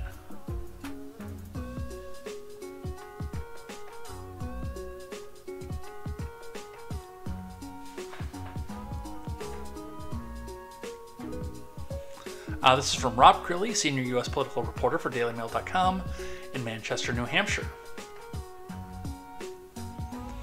Former President Trump has extended his lead by 9 points over DeSantis in a national primary polling data, giving him a 42-point advantage despite being charged with a criminal case for the 3rd time last week. The figures in a polling memo for his campaign show that he heads the Republican field with 55% support, while DeSantis has dropped to 13%, down 5 points since June. It's the latest blow to the Florida man on the day he fired his campaign manager and embarked on yet another reset. It also reveals why Trump's rivals are unable to profit from the former president's mounting legal woes. The poll found that 52% of Republicans say they are more likely to vote for Trump since his indictment last Tuesday for charges related to its efforts to overturn the 2020 election.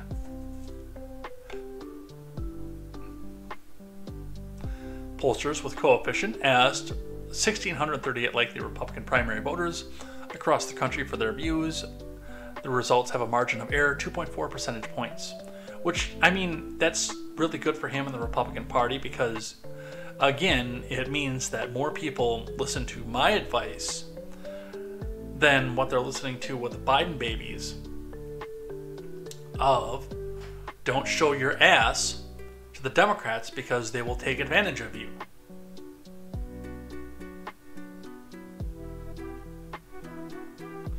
Don't show them what works because they will use it against your candidate. Whereas more people in the Republican Party are looking at this saying, hey, screw the indictments, we still like this guy. Or at least we'd be willing to vote for him. I want to see how this does on the aggregate, so let's grab RCP here.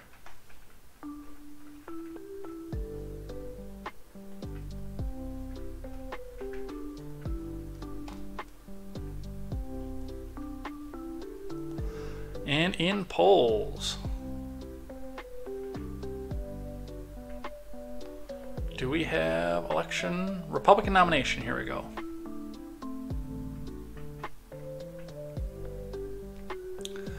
So even on the aggregate, we've got a plus 38 for Trump over DeSantis.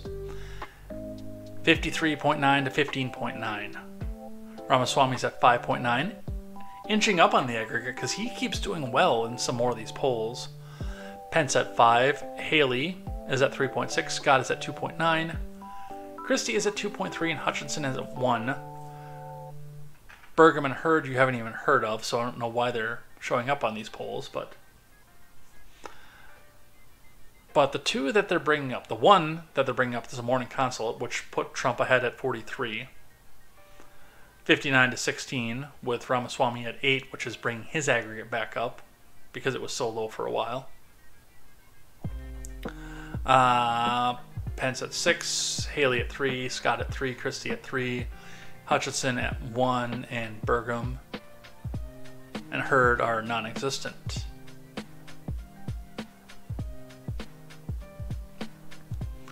And the other one that's holding him up is an older one. This is from back in the beginning, or middle rather, of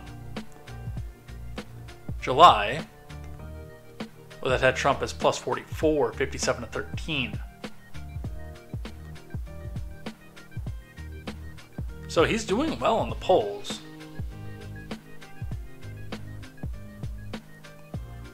Yeah, you can just see the statistical noise at the bottom. And they were getting close to each other for a little while. This was back in February, March, and April, like pretty much when DeSantis announced. But the Donald, he started to run away with it again.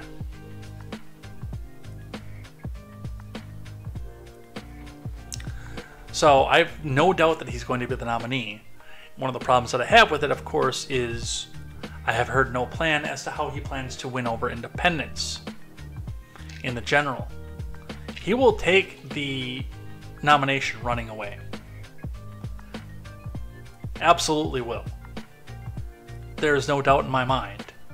Just as I see this point number one, that he has never been down. He got close to DeSantis when DeSantis first announced, but he's never been below anybody throughout the polls anywhere. But this also, again, is likely Republican voters.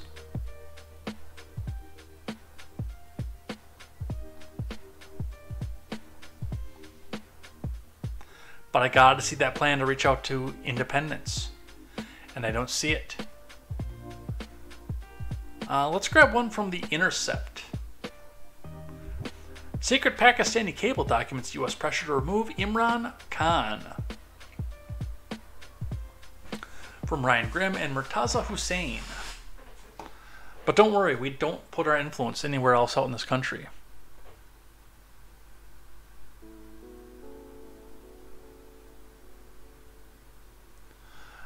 The U.S. State Department encouraged Pakistani government in a March 7, 2022 meeting to remove Imran Khan as Prime Minister over his neutrality on the Russian invasion of Ukraine, according to a classified Pakistani government document obtained by The Intercept. The meeting between the Pakistani ambassador to the U.S. and two State Department officials has been the subject of intense scrutiny, controversy, and speculation in Pakistan over the past year and a half. as supporters of Khan and his military and civilian opponents jockeyed for power. The political struggle escalated on August 5th when Khan was sentenced to 3 years in prison on corruption charges and taken into custody for a second time since his ouster.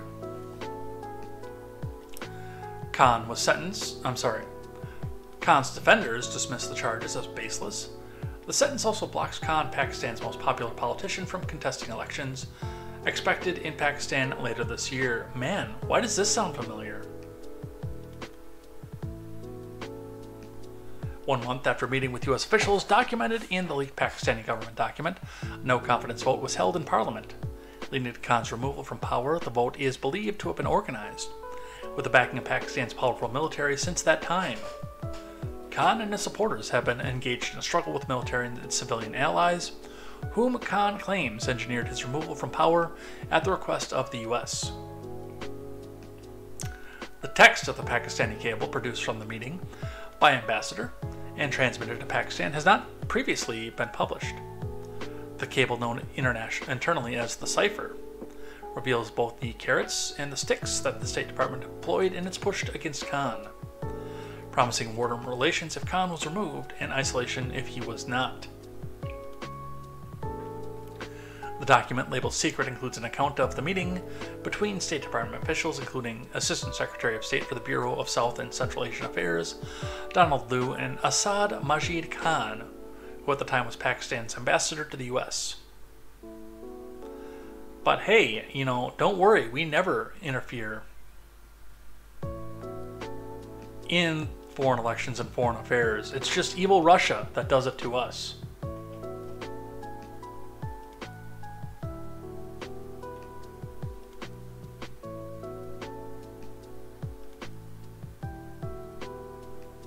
Helix says, I really do value the jape and jive that goes on. Now I'm in a post-munchy hippie love mindset. And it's his birthday. He was all busy selling off boxes of OD Pops so he can fund a Disney trip for his niece.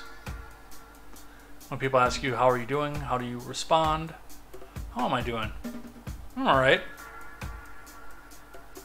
Kind of neutral, usually. I look the person right in the eyes and smile and say, I'm still here. That's how I roll. The Mogwai says, I had a turtle as a kiddo. My cat would turn over its habitat and would run to the closet to keep Lindsay company. I gotta pre-read some of this stuff. Tracer says, every time Trump gets an indictment, Trump gets a point. Yeah, that seems to be the pattern, actually, going on here.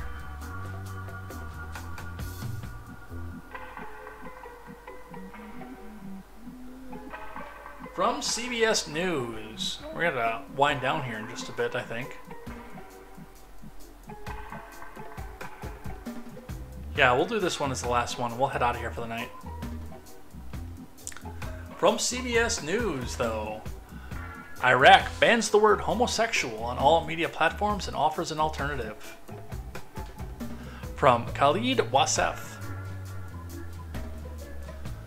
Iraq's Media and Communications Commission has issued a directive instructing all media and social media platforms in the country to refrain from using the terms homosexual or homosexuality and instead use the sexual deviancy, rather. Based? The decision, reported widely by Iraq's state and private news outlets, was made to safeguard societal values and public order, the commission said, noting that the terms homosexuality, homosexual, and gender hold undesirable connotations within Iraqi society. While no specific penalties have been established for non-compliance with the new directive, a government representative indicated that the fines could be introduced, moving away from their initial plan to throw people off buildings. Iraq's National Penal Code does not contain explicit provisions criminalizing homosexuality, though the country's judiciary authorities often invoke provisions in laws related to preservation of public morals to prosecute people for same-sex acts. The legal ambiguity has resulted in discrimination, abuse, and even fatal attacks against the LGBTQI, RAMI, GI, XTBY, AEIOU, sometimes Y community in Iraq. You mean There is one in Iraq?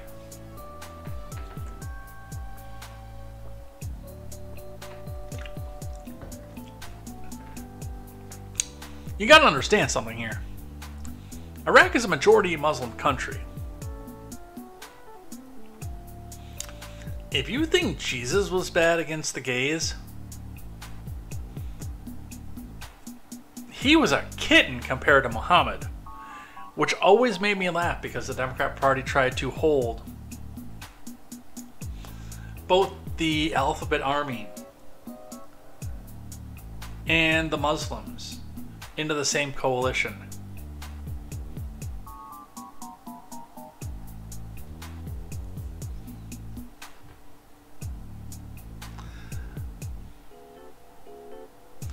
Attitudes toward LGBTQI, RA, MIGI, XTBY, AEIOU, sometimes Y people across the Arab world are shaped by a combination of cultural and religious factors, Islamic texts, including the Quran and the Hadiths, the latter of which are a recollection of quotes attributed to Muhammad denounce same-sex relationships. Some Hadiths advocate for the death penalty in cases of public engagement in homosexual activities. Many Muslim-majority nations have long resisted efforts to advance the LGBTQIA, MIRIGI, XTBY, AEIOU, sometimes Y rights, including by opposing global initiatives at the UN, a coalition of 57 UN member states, many of which have Muslim majorities, previously co-sponsored a statement using the Alphabet Army rights at the UN General Assembly, and in 2016, 51 Muslim-majority states prevented 11 gay and transgender advocacy organizations from participating in a high-level UN meeting on combating AIDS. The degree of punishment for homosexuality varies from country to country in 7 nations, including Saudi Arabia, Yemen, Iran. You knew that one was going to be on the list. Mauritania, and the United Arab Emirates. Homosexual acts are still punishable by death. Because the first mandate, and this goes back to the origins of Abrahamic religion in Judaism. Long preceding Muhammad walking around on earth. The first commandment God gave to the human race, generations before Moses climbed up on Mount Sinai. The very first commandment in the Bible, post-Eden, because of course the first commandment is, you may eat from any tree in the garden except for to not touch or eat from the tree of the knowledge of good and evil. That was the first commandment in the Bible. The first one post-fall, when we became sinners, was, go out into the world, be fruitful and multiply.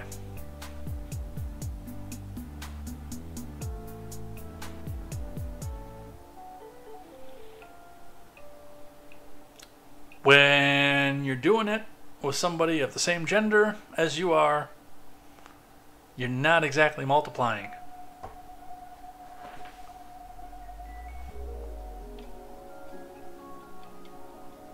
Yeah, in where they say it was in Sinai, in the Sinai Peninsula, there's no mountain. There is talk that there's a mountain in Saudi Arabia that they think it is. I've actually been looking into that a little bit, and it's kind of fascinating, where they can put this out together. I don't know if I believe it yet, but I can see where the evidence is compelling.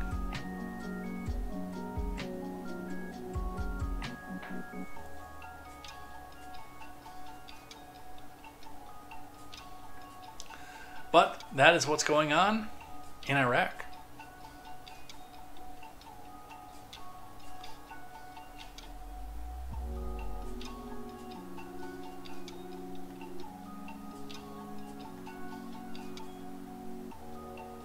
Let's do one more.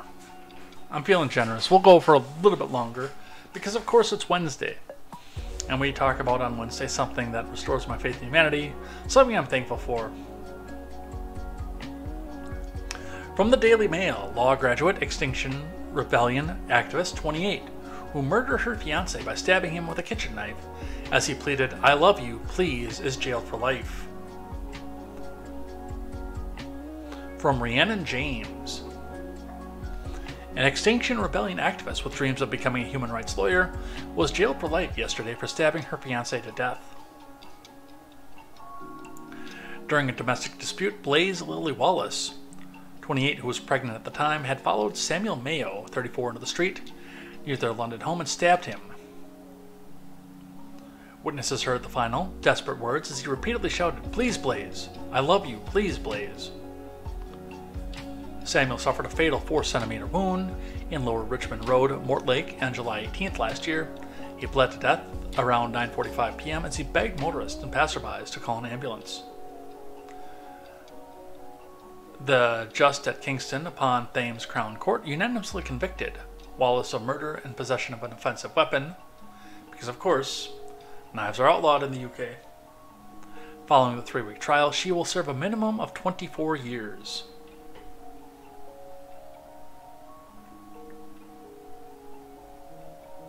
Gotta watch out for the crazy ones. Although sometimes they're more fun.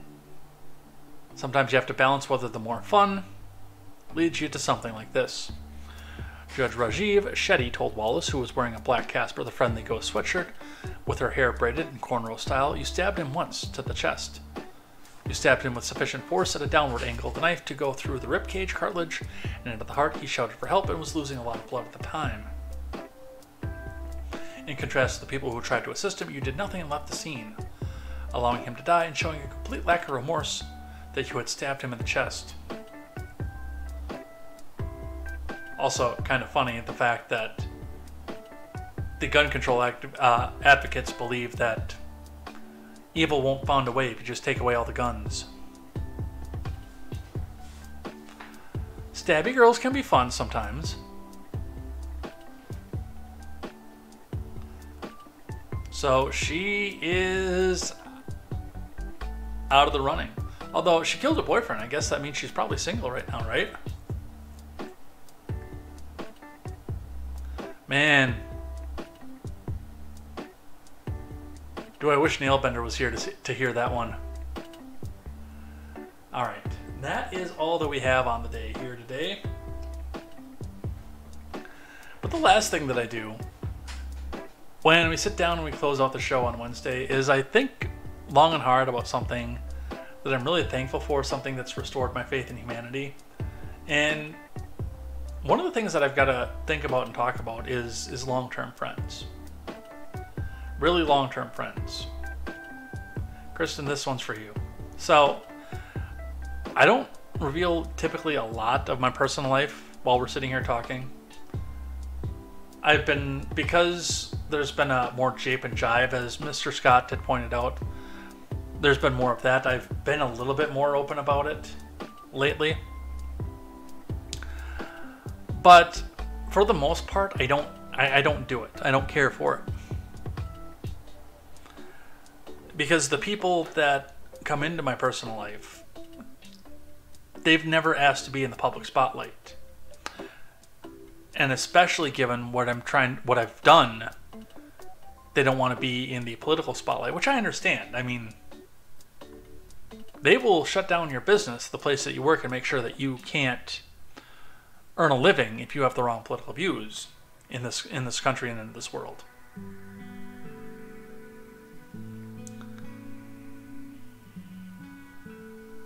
And you know, there are other times too where I don't want to feel like I'm begging for sympathy or something like that. The last girl that I dated right after I moved decided, and this was on Monday while I was getting started with Contemporary, my phone went off and it was my ex-girlfriend just trying to start a conversation with me, and like, I don't want to, because that wound up badly. I will not share any details of why that wound up badly, but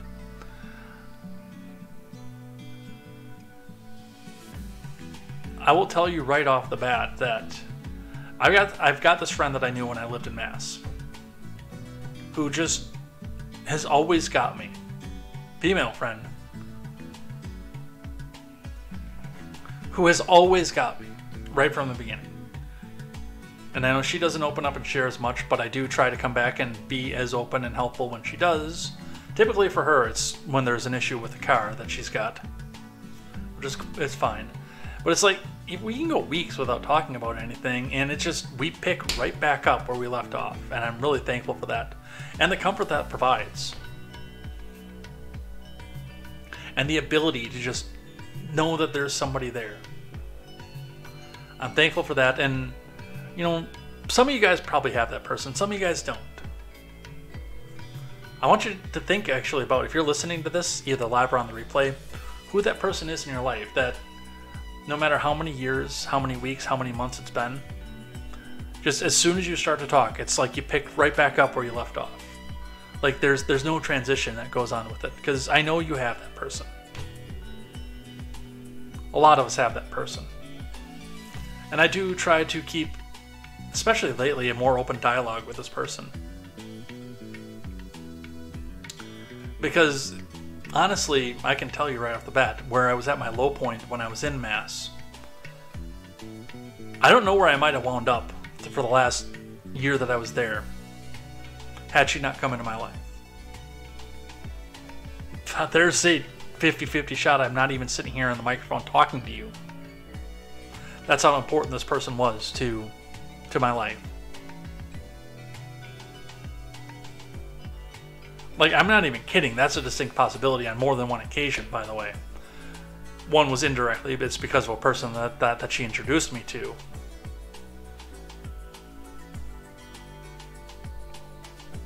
Who really set me on the straight path. But again, I look at this and I look at my life, and I can't imagine my life without this person, and having never had this person in my life. Meeting her alone was enough to make all the hell that I went through living in Massachusetts worth it. And it was a hell, and partially of my own making. And that's what I'm thankful for. So, think about who you have here, and maybe give that person a call tonight and say, hey, thanks for being there for me. I know that I'm about to do that. Let's grab one more look at the live chat here.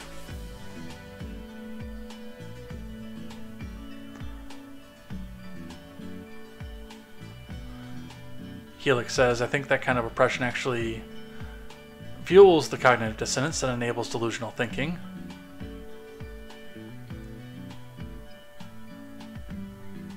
Everyone should go and rewatch Terminator 2, or in my case, watch Terminator 2, because I've never seen it.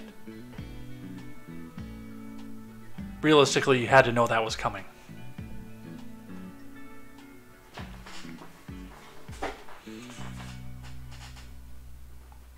Julie Helix says, most stabby girls don't put out. No, there's more to a relationship than that.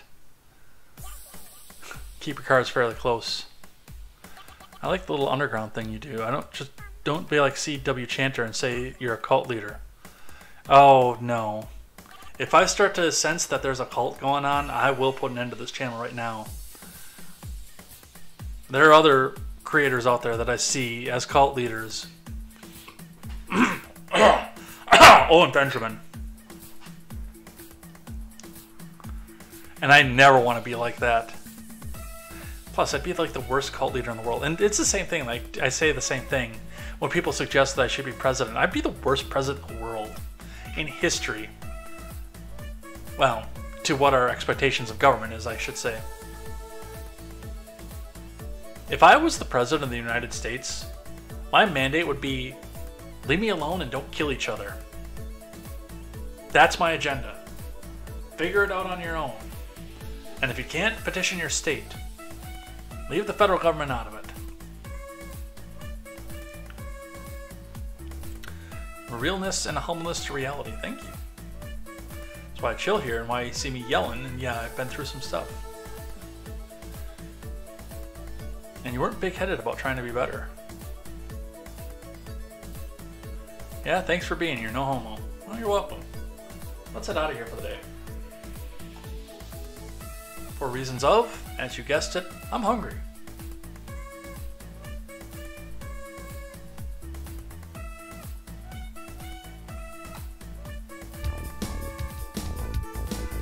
Alright, well, thanks everybody. Looks like the storm didn't come through and knock us offline, so that's good.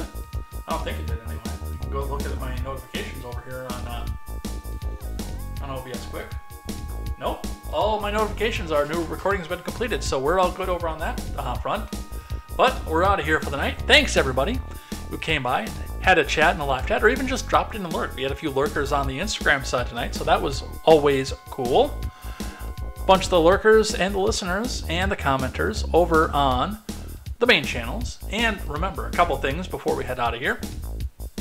There is going to be an upcoming project coming up. I am brainstorming with some people to try to get a name to that so we can actually have some things start, and then start making the proposal to people to come on and do this. That will be a pre-recorded, but again, I will probably preview it on YouTube so that there's a live chat so you guys can have a chance to come back in and I'll sit down the preview and banter with you guys, there will be a push to get the guests to come in and banter with us as well, but that actually may be on a different channel too, so pay attention to that. We're out of here. Thank you. Take care. Have a good night. Hug your family.